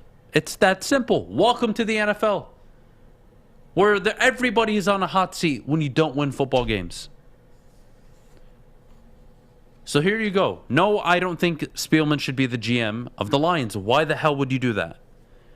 You have a good GM in Brad Holmes so far. No, yeah. I think now, what does Brad Holmes' his future rely on? It relies on him getting the head coach and the GM right. Or, excuse me, the quarterback right. And if he doesn't get those right, guys, you will not have a good football product, and you will likely be out of a job if you're Brad Holmes. Welcome to the NFL. Nagy gone. Zimmer gone. 2 new head coaches will be in the NFC North next year to join Matt LaFleur and Dan Campbell. I'm interested to see who takes the Vikings job. That, to me, seems like more of a retool. And the Bears is a complete rebuild, in my opinion. And keep in mind, they did trade up to get Justin Fields. So you are committed to him for the next 2 years at least. Bears is a tough job for me if I'm a head coach right now in the free market. So Harbaugh, no? I'll get to that maybe later. But let's get back to the NFC. Tampa Bay, Philly. I think the easier matchup. But we saw this last year. Tampa Bay playing an NFC East team. It was Washington last year. It was on the road. This time it's at home. And they're playing the Eagles. I don't see how the Eagles match up. Especially, look, they have Tom Brady. It's going to be tough for me to bet against Tom Brady any day of the week. I don't see it. So we'll just move on from that. Yeah. I think we're going to both agree there. But here's the interesting game. San Francisco, Dallas. What do you make of it? That smells like a trap game to me. Because the 49ers, we've talked about it earlier, especially before the show. Like, the 49ers is the team nobody wants to face. I mean, that's a 10-7 team, a very good 10-7 team. Number one, who can win on the road. They're 6-3 on the road. They can win on the road. And great, obviously, great coach team. But not only that, they have guys who can rush the quarterback. They can run the ball with Elijah Mitchell. They have playmakers on the outside. The only thing that hurts them, really, is Jimmy G turning the ball over. But you've seen it against the Rams. He turned the ball over and bounced back and had a great fourth quarter. Led them to a victory. So give me the Cowboys versus 49ers. That's probably the game of the week to me. And it's a tough one to call. I want to say the Cowboys, talent-wise, should be able to win that matchup, but the 49ers win, I will not be surprised. So give me the 49ers, actually. I like the upset. I'm going to go with you on the Niners as well, but both, it's such an interesting game, honestly. Can the Cowboys stop the run? If they can't, it's going to be a long game. Long game, yeah. But we'll move on. The final game, the Rams, Arizona. Interesting matchup, divisional matchup. Both sides have divisional matchups. I am all for it. I like it. Don't care really who wins. We'll get into that later in the week. We have all week to preview these games. But I like the slate. I really do. These are all good games outside of Kansas City and Pittsburgh. I think that's the only one I can see going totally sideways. The rest should be very good games. We're going to be in for a treat this weekend. I am so excited. I can dig this football. I can dig it. Now, before we go, I do have to tell you that with Matt Nagy being gone, and Mike Zimmer being gone, and Vic Fangio being gone, can we all find the common denominator here or no? Anybody? Anybody want to take a hint in the room? What is the common denominator of these three football teams? and why their coaches have gotten fired outside of the win-loss record. They don't have a quarterback. Well, what was that? They don't have a quarterback. You don't have a quarterback, you will lose your job. Yep. I don't care how well-respected you are, You need it. how likable you are. Even if you overachieve. Like, I could argue the Broncos, and maybe even so the Vikings did to an extent, given their situations. But if you don't get the quarterback right in the NFL, you will lose your job. Dan Campbell, Brad Holmes. I hope to God the future isn't Jared Goff, but if it is, you're putting your jobs on the line for him. That is your reality. We'll see if they take a quarterback in the offseason. We have literally months upon months to talk about what the Lions are going to do at the quarterback position, and overall in the draft. They will be picking second, so that is exciting. The last 2 times they've picked number 2, guys, do you know who they got? Ndamukong Suh, Yep, Calvin Johnson. I said that. They're good in the top 2. I mean, they haven't messed up. I mean, Charles Rogers They're aside. good at 2. They're good Charles at 2. Rogers aside, but you know what? And maybe Jeff Okudah, he was 3, so close. But no, the top let's 2, not talk about Jeff they've done a Okudah, good please. job. They've done a good job. All right, well, we got to go to break. When we get back, Georgia, Bama. Not only is there a national title game, but no. There are 2 head coaches who are well respected around college football, who are part of some of the most dominant recruiting schools in college football, and they are complaining about NIL and how it needs to have more regulations. We'll get to that right after the break. 6 dark corners, a driveway and a patio, 5 windows that could become doors. Every house has unique security challenges. Guardian Alarm has more tech, more team, and more ways to help keep them all safe. Get a professionally designed and installed security and smart home system from Guardian Alarm. Sign up today and get a free video device. Guardian Alarm. Smart, right from the start. Call 1-800-STAY-OUT. Opinions are like ear holes, and we're putting ours in yours. Well, that's not winning, Joy. It's Woodward Sports. All right, welcome back to the Morning Wooward Show here on the Woodward Sports Network. Whether you're tuning in live on Twitter, the Woodward Sports app, or YouTube Live, or Twitch, we thank you for joining us. And don't forget, after the shows, you can always listen back on our podcast. Check us out on Apple Podcast, Google Podcast, Amazon Music, Spotify, anywhere you listen to podcasts, we are available. Jeff, Georgia, Alabama, walk me through the game. Who you got? And after that, we can get into this whole NIL discussion, which is very agitating. But we'll start the conversation off very calm. Well, who do you got? Anytime you have Nick Saban as an, coming into the game, and now he's favored, it was an underdog in the SEC game. Now looking back, I think this game is going to produce some, SEC or recency bias, especially with Alabama beating Georgia. Everyone's looking back at that game, but people forget what happened in that game. Well, John Mechie played a great game. John Mechie also tore his ACL, so he will not be in this championship game. And you got to understand that the teams now facing, again, in the national championship, no one cares about what happened in the SEC championship game, and no one cares. So looking back on how they're going to perform, listen, Georgia's favorited, but also Georgia allowed 94 points in 13 games and gave up 41 to Alabama and 536 yards. So there's an anomaly there. There's one game where Georgia's defense didn't show up, and it was against Alabama. Now, could it happen again? Possibly, but I don't know. I something tells me Kirby Smart's gonna finally break the barrier and defeat Nick Saban. Now, it very well could go the other way. Nick Saban going into the game with what he has, never count him out. But they can't turn the ball over. Georgia, we know what their defense can do. Now, can their secondary hold up against Jamison Williams? Probably, maybe. Now, can they stop the run against Brian Robinson Jr.? Maybe. But their defense is going to have to show up. Bryce Young against them went for, 4 total touchdowns, I believe.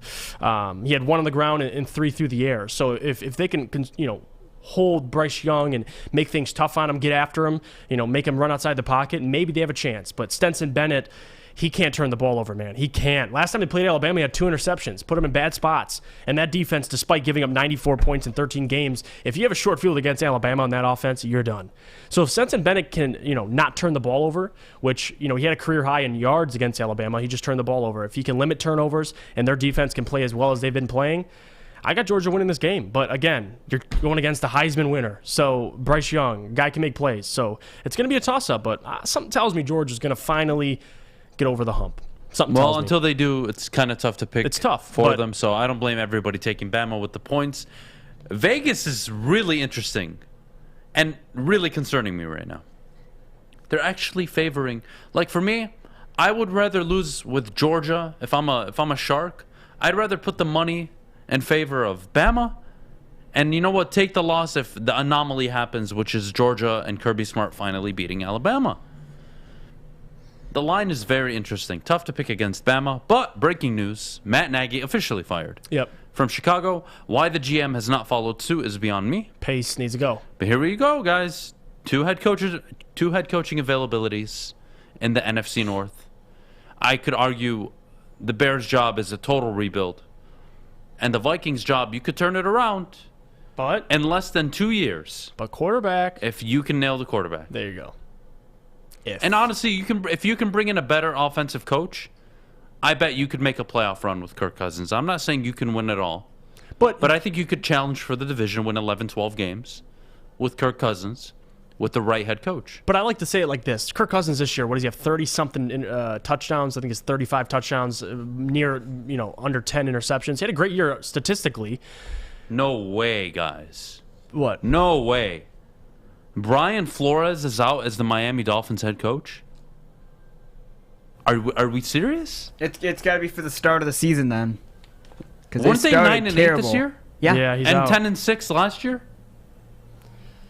And he dealt with a multitude of injuries on the offensive side of the ball, especially at quarterback. Did they make the playoffs, Adam? What? You think that's Miami thinking we don't want to miss out on these young guys? Just despite Brian Flores. Well, there's tons Kellen of coordinators. There's the Kellen Moore's the left, my which goodness. is there's tons of Miami, assistants. no, you had something. They What? did. They had a great coach. Miami, what are you doing?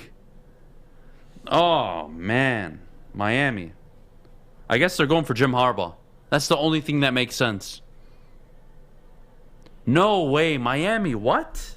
I totally disagree with this. Yeah. He's a damn good coach. He is a good coach. It didn't make a whole lot of sense. Oh, he's to getting me. a job this offseason. Definitely. So he's going to get a good job. He'll probably go to Denver if I'm him.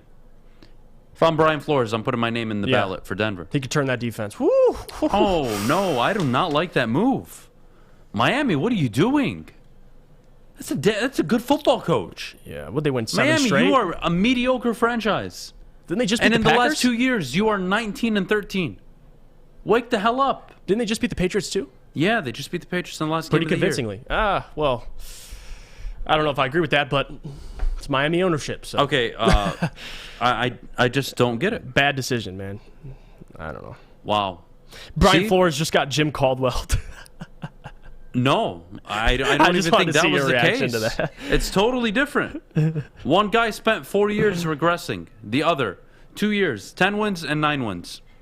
And now with what team? Less wins. With So what defense? A little bit of regression. With Tua at quarterback.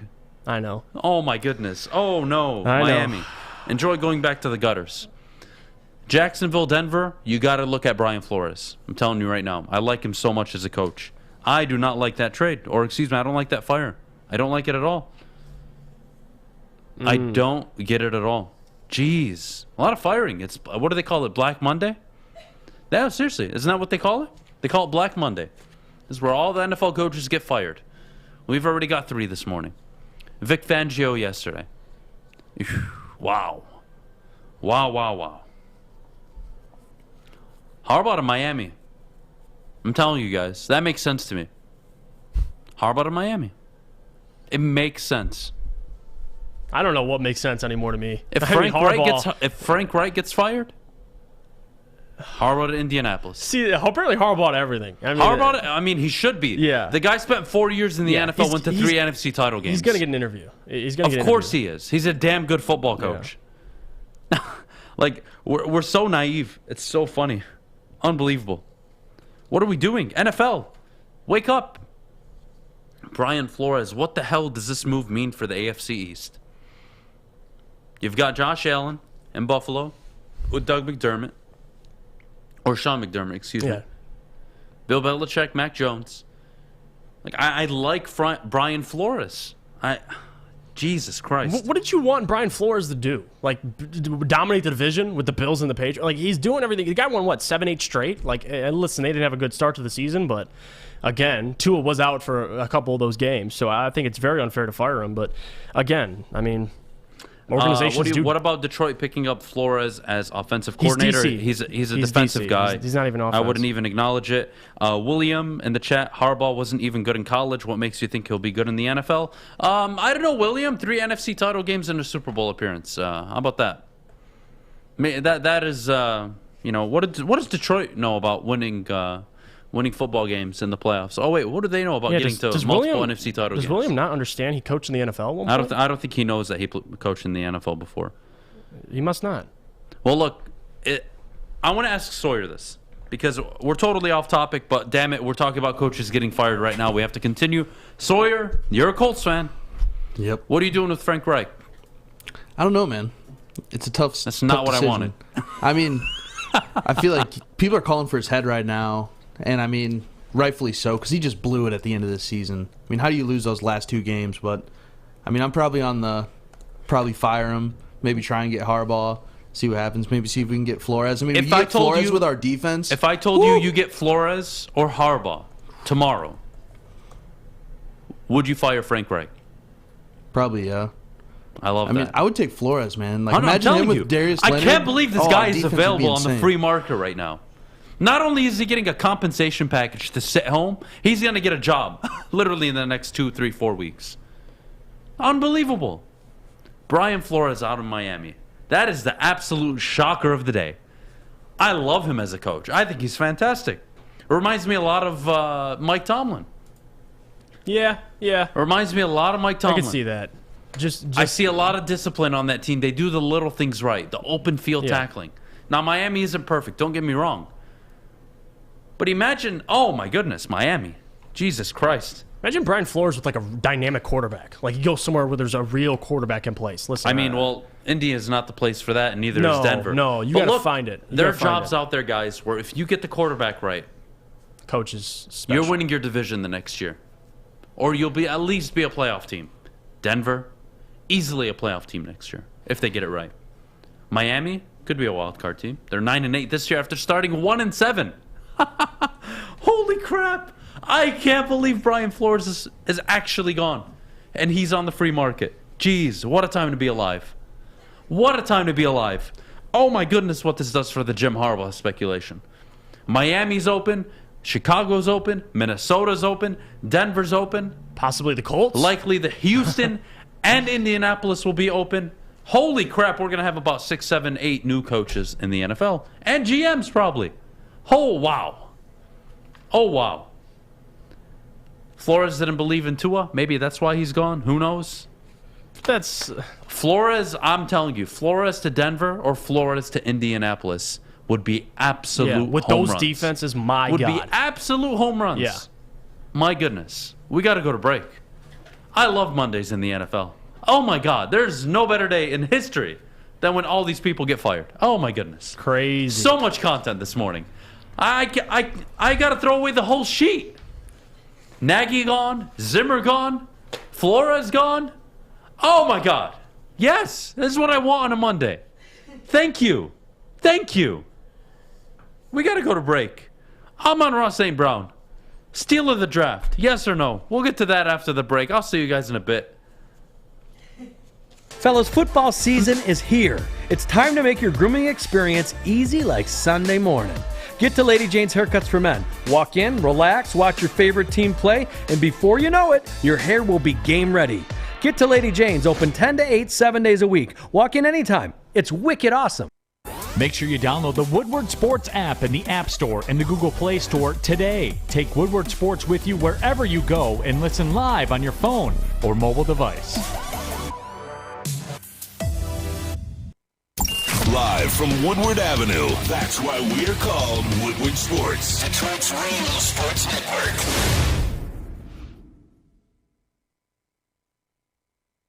Ryan Pace out as GM. Oh, yeah. Oh, yeah. Keep it coming, man. Fire everybody. Yes. I live for this shit. Pace is an idiot, man. I don't care. Well, I don't what do care. you mean you don't care? That's He's why out of a job. That's yes. why he needs Who's to be fired. next? Joe Judge? I want to confirm it. Let me see it. No, Joe Judge isn't I fired. want to see it. Giants coach Joe Judge is currently meeting with owner John Mara. Uh-oh. We might get another one, folks. Oh, my goodness. I have never been more happy than I have in a while. Oh, my goodness. Let's start with this. Ryan Pace out. Right move. He's got to go. Botched. What kills me about Ryan Pace is that Matt Nagy wasn't given a new GM. Pace showed up, drafted Trubisky, disaster year one. Nagy shows up, makes it work, wins the division, goes to the playoffs twice in 4 years. But the GM was still there. That never made sense to me. Look, I'm not saying Matt Nagy didn't deserve to get fired, but the guy won you a division. He showed you he could win. You guys decided to go all in on Justin Fields. I mean, the GM decisions were really bad. Really, really bad. So I'm glad Pace is out. Oh, my goodness. I'm not... Guys, hear me out. Listen, I'm not happy about their downfall. It just... Guys, this is what I live for. I live for this stuff. Brian Flores is out. You couldn't have told me that at any point, even when they were 1-7, that he would be gone after 2 years. No chance. No chance. What does that mean for Deshaun Watson? One of the key factors of Deshaun Watson wanting to go to Miami was Brian Flores. That deal's done. Bye-bye. Is he going to follow Brian Flores wherever he goes? Who knows? My goodness. Judge is gone. New York, Giants fans, here, take that. Some of these. Oh, yeah. This is my kind of morning. Joe Judge is gone. The GM gone. Love it. Good. So many teams. I feel so much better about the Lions right now than I do about the Giants, the Dolphins, Jacksonville. Yes. Keep them coming. So much football to talk about. But I want to stay on topic right now, or I'm going to try to. Hopefully nobody gets fired in the next 5 minutes. Jeff, Amon-Ra St. Brown, was he the steal of the entire 21 draft? Yeah. I mean, especially for the Lions, considering where they got him. 4th-round pick, his production, 900 yards, just shy of 1,000 yards. And over the last 5-6 weeks, pretty much a majority of those yards. So no one can really know what he can do in a full 17-game season. It could be upwards of 1,300 yards, 1,200 yards if he's getting the ball as much as he did this year. So he's a steal. He's a steal because Brett Holmes found him so late. And he's a steal because all these other teams that picked in the 4th round didn't pick him. So he's a steal, no doubt. Now, do the Lions need to select a wide receiver this year with their 2nd pick? I would say maybe not. You have your 2nd round pick. That's right after that you get select a wide receiver. It just depends who's there. First 2 picks probably should be defense. That 2nd round pick, you're going to have to select a wide receiver. But no, adding talent around Amon-Ra St. Brown is only going to help him. So he is a steal, considering where you got him, what his expectations were, and what his production was this year. You know, just shy of 1,000 yards. Absolutely, he's a steal. And we'll see what Brett Holmes can capitalize on top of that this draft. You know, he's going to have to follow that up with another good draft. And he might miss on some guys, but he's found some real steals last year in the middle of the rounds. I mean, Derek Barnes, a great player. I mean, not as much production as Amon-Ra, but still, 4th round, makes me trust who we have selecting these picks. That's for damn sure. Better season than Devontae Smith. Yep. Who was taken 10th overall. Just put that into perspective. That this guy is the steal. 100 yards behind Jalen Waddle. The draft. They do need another wide receiver, absolutely. Yep. But that is what you want from a GM. Guys, I'm sorry. Respect, trust, it is not given. It is earned. So excuse anybody, any Lions fan, that when these two were hired, I am not going to sit there and demean them or undermine them because they were reserved. I get it. You got to prove it if you want people to trust you. Brad Holmes knocked it out of the park year one. Dan Campbell, now listen, all right, 3-13-1. I get it. Not the best football record, but again, I talked about leadership earlier in the show. I do not want to have to repeat myself, but the point is, there is a leader in that locker room on and off the field. Is it going to win you divisions? Is it going to win you a Super Bowl? I don't know. Not many are able to do it. But I think you have something. What it turns out to be, I think, is extremely unpredictable at this point. But I think you have something. Now, Adam, you're talking about Brian Flores as if he's Bill Walsh. No, but that's not the point. Imagine firing a coach that has won games with your mediocre quarterback play. This isn't a Jim Caldwell situation, guys, where he has Matthew Stafford as his quarterback. No. It is Ryan Fitzpatrick, Jacoby Brissett, and then Tua Tagovailoa that he's won 19 games with in a 2-year stretch. Not bad, if you ask me. The defense was something. I am extremely surprised that they fired him this morning. Guys, I need more fires. Come on, bring them. Bring them my way. I'm waiting. Who else is getting fired? I want to know. Give me more names. Unbelievable. Yeah, so far you still have what? Vic Fangio's already gone. I mean, the majority of these coaches. I love it. Have already gotten It's my favorite day of the year. Favorite day of the year, hands down. Oh, I can't wait to get off the show and just blow away my Twitter account. Oh, boy. Oh, my goodness. I am so excited. Adam, where do people follow you if they're not already following you, which you should on Twitter? Guys, first and last name. Simple. It is pretty simple. Very simple. But the point is... He's a great follow, by the way. Go follow him. What I will say about Chicago, again, I brought it up a little earlier. Jeff, I want your opinion on this. Ryan Pace, when he drafted Mitchell Trubisky, was the mock of the NFL. Yeah, he was. And what happens that year? They sucked. Yeah, he was in over his head, Ryan What Pace. happens when Matt Nagy shows up? Year 1. 12-4. Look, results. Again, Matt Nagy, not the best coach. I'm not saying he's a messiah. The point is, the head coach came and overcompensated for a really bad GM. And for me, if I'm a Bears fan, or I'm somebody in that Bears front office, I'm looking at the last 4 years and saying, well, where was the leader at our franchise that said, you know what, it's not working with Ryan Pace. I don't see the draft picks. I don't see where we're going here. What are we doing exactly? Yeah. Nobody was there to make that decision. I would have loved to see Matt Nagy with 2 years and a different GM. Yeah. But I'm sorry. That's the NFL. You're held accountable at the end of the day, no matter what. Even if it is unfortunate. Whew. Wow. I don't even know where to start now. No. There's so much going on in the NFL. Yeah, Ryan Pace, quickly, I just want to say this. I said it before, and I'll say it again. The guy's an idiot. And you've seen it. He's been in Chicago for 6 years. He's only won double-digit games once with Matt Nagy, and that was in 2018. They went 12-4.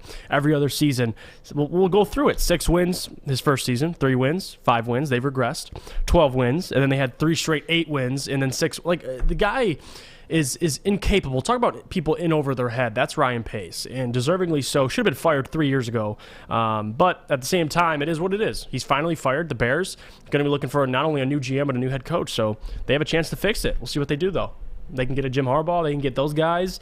Or they can get a Brian Flores. There's tons of options. So they just got to hit on the general manager. They got to hit on the general manager. If I'm Miami right now, if I don't win 11 games next year, you look like an idiot. I am in uproar, pitchforks outside the stadium, ready to burn it down. The GM, the fact that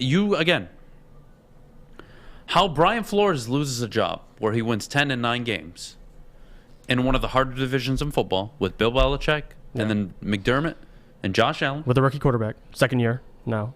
Come on, come on, guys. Tua's basically a rookie. He missed a lot of the season. Yeah, basically. So, geez, Jeff, what kills me most about some of these firings is I can look at it and say, all right, that makes sense. That makes sense. Ryan Pace, Nagy out, on board with it. Makes sense. You need change. Zimmer and the GM. Oh, okay, but I get it. You want change, a new direction, new voice. I'm for it. I get it. But the Flores one's going to be one I'm going to have to sit on for a minute. It is. And Brian Flores has done a great. 3 seasons. 5-11. Yeah, first year you suck. You get your quarterback. You go 10-6. The following year you drop to 9-8, and you're fired. Considering how it ended, too, I could see if they started out 5-0, 6-0, and then they lost, a majority straight, and they just didn't have a good season. They didn't have a great season, and they turned it around. So it's kind of the opposite. And then they beat the Patriots to close the season. A very good Patriots team who's in the playoffs. Yeah, I think you're right on. You're right on about it when you talk about if Miami hires their next head coach and next year they don't win 10 games, at least 11 games. The only one that makes sense. The only one that makes sense for them is who? What are you going? Young, offensive-minded coach that can get you 10 wins. Your defense is what won you these games this year. Yeah. What? Kellen Moore? Who are you going for? Bieniemy? It's got to be a home run.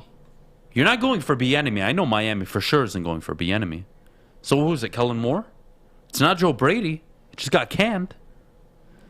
Oh, man, that's tough. Guys, do me a big favor. We got to go to break. Start getting your questions rolled in. Last 10 minutes of the show, we are going to answer all of your questions, whatever it may be, and get them up in the chat, and we will respond accordingly. We'll see you guys right after the break. Everything that we've hoped for, finally. He's going deep right side. Oh, that is Edwards out there. He goes up in the air at the goal line. Hey, it's Brandon Edwards here, wanting to welcome the sports marketing agency to Woodward Sports Network, to the family. Glad to have you guys. For the last decade, the sports marketing agency has literally leveraged athletes around issues such as mental health and substance abuse.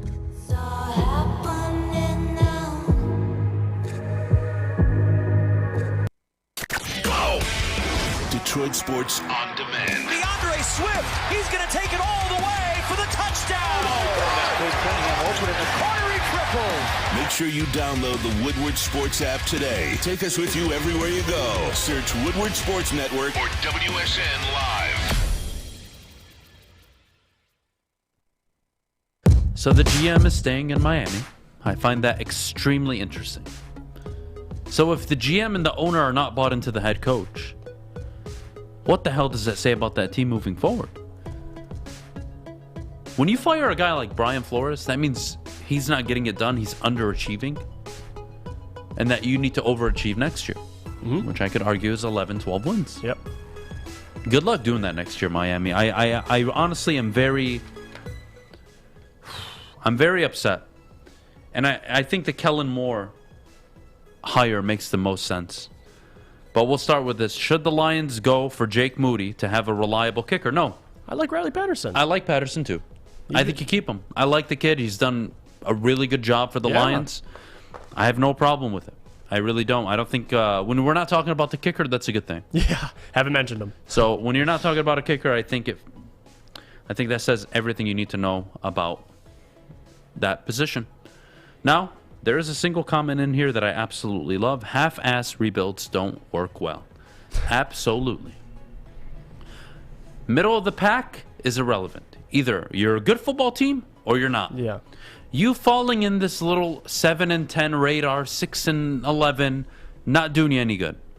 You're either bad or you're really good. Now, if you're showing progress, it's different. But let's get to this question. The Lions continue to get gashed all season. How do the Lions address the problem? Better defensive scheme, new defensive tackles, linebacker? Well, that's personnel, I think. I think it's part. I mean, it's not scheme-wise. To an extent, personnel. I think you need guys on the edge as well that can contain and rush the quarterback. Faster linebackers. You need linebackers. Yeah, you're going to need a linebacker and you need an edge rusher. Both are extremely valuable. So here we go. Offseason starts for Detroit. Needs, wants. I am all for it. It's going to be a fun offseason. Thoughts on the Bol Bol trade for the Pistons? Jeff, we kind of went over already, but I want to see the kid get 12, 18, hell, 20 minutes. Yeah, give him minutes, man. I want to see him get minutes. Look, if he gets hurt, it doesn't work out, I don't care. It's risk-free. You gave up nothing. Yeah, it's risk-free. Literally gave up nothing. Low risk, high reward. My kind of deal. Go for it. Give him 14, 16, 18, 20 minutes a game. Yeah. Get him into the groove of it, and let's see what he's got. Is he a starter? Probably not. Or maybe he is. Who knows? You don't know. Yeah, you really don't know. He's got a high ceiling. I want to see it. I definitely want to see it. Whatever I can do not to see Trey Lyles at center. Because he is 6'9". He is not a center. So get Bol Bol in there and we'll see. We'll see. All right, what other questions we got in the chat? What does Goff need to do next year to become a franchise quarterback? I don't think there's. I mean, he needs to be reincarnated into Tom Brady's body, or Kyler Murray, or Josh Allen, Mahomes, Herbert, plus 15 Derek speed. Carr. Look, Goff's not your franchise quarterback, in my opinion. Yeah, well, and I think you guys agree with that. Yeah, we can all agree he is not the future here. He's a bridge quarterback. So he's the guy that's kind of like keeping the ship kind of from sinking. Yeah, from afloat. Until you get the guy there that can steer the ship in the right direction. Yeah. Now, if Brad Holmes and Dan Campbell are really bought on the idea that Jared Goff is the future of this football team, that would be a hell of a surprise to me. But I love this question. Is Anthony Lynn officially fired as OC? I think they agreed to part ways. It was not a quote-unquote firing. Yeah, and they do that, you know. But they did it in a mutually respectful way. Yeah, but I think he's asking if it actually happened yet, and the answer is I don't know if it's actually happened yet. I haven't seen the official report on it so it yet. hasn't officially happened yet, but it they is are expected. parting ways. That is a he's given. done. So right now they're probably figuring out his compensation package, even though they've had since like week 8 to figure it out. But whatever, that's not that big of a deal. Let's go into this next question. Would you give Matt Rule one more year? Honestly, I'm extremely frustrated with the entire organization in Carolina. A lot of reaches. Mm-hmm. You got to get, I tell you this all the time, you got to get the quarterback right. If you don't, it's going to be tough to win in the league consistently. And if you're not winning consistently, you're done. I don't care how good the defenses looked all year. So, yeah, I'm willing to give Matt Rule next year. But if they're not a 10-11 win team next year, he's gone. Sorry. Yeah, Welcome to the NFL, Matt. I may like your ability to get the most out of your defense and really put together good, I want to say good defensive play throughout a majority of the year. But when your offense is as bad as your offense has been, even without CMC, even without your quarterback a majority of the year, welcome to the NFL. It's the no excuse league. Adam, what are your thoughts about me being right about the Niners beating the Rams and me being right about Stafford throwing 2 picks? Well, you were right. That's what that is. But at the end of the day, look, I understand where you guys are with Matthew Stafford, but you need to understand something. If you don't look at that team that is 12-5, they just won their division, they're hosting a home playoff game. He did everything you wished he could have done in Detroit in 1 year in Los Angeles. If that doesn't wake you up to, you know what? Maybe we didn't get it right as an organization. Maybe we didn't get the head coach right all those years. Just maybe. We take a little self-accountability, then I think we can all meet in the middle and be kind of on the same page. But until then, I don't think we're going anywhere. Yeah. Do the Lions make a play to bring back Glover Quinn? I don't think so. I think they move Okuda to safety.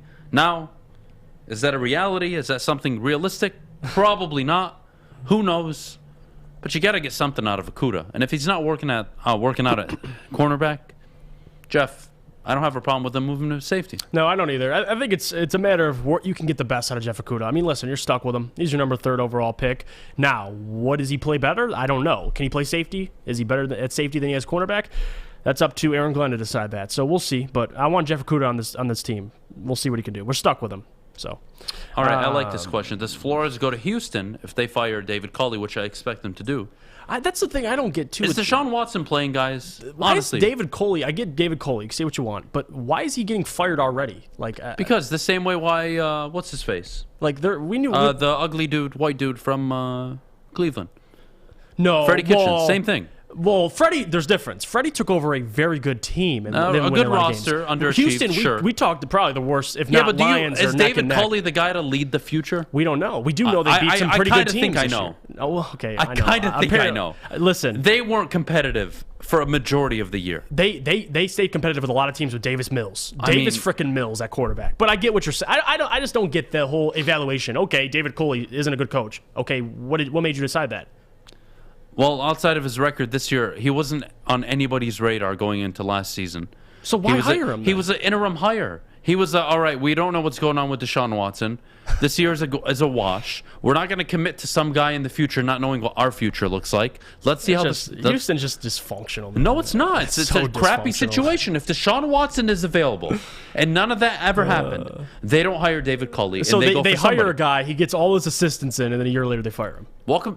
I get the. Are you going to commit 6 years to somebody not knowing what's going on with your quarterback? All right, I get. You know what I mean? No, I get it, but I don't. Also, I really don't. I don't get it. It makes no sense, but I get what you're saying. I don't. Okay, well, look, having said that, this has been a fun show. Black Mondays, people getting fired. I wish we could go on another 2 hours just to talk about everybody getting fired. I know. Guys, enjoy the rest of your Monday. I hope more people are getting fired later today. Maybe Fish is next. Who knows? I have not decided. He's not even paying attention. He's smiling. I see him. Never mind. I am. I always pay attention. I know, Fish. I know. All right, guys. Have a great Monday. Thank you for joining us on the Morning Woodward Show today. Maddie out. No voice. Hopefully she can come back tomorrow or Wednesday. Hopefully she recovers. Wish her well. Jeff, thank you so much as always for a great show. Sawyer, sorry about your Colts. Hope you do something about Frank Reich. You know you have Jonathan Taylor.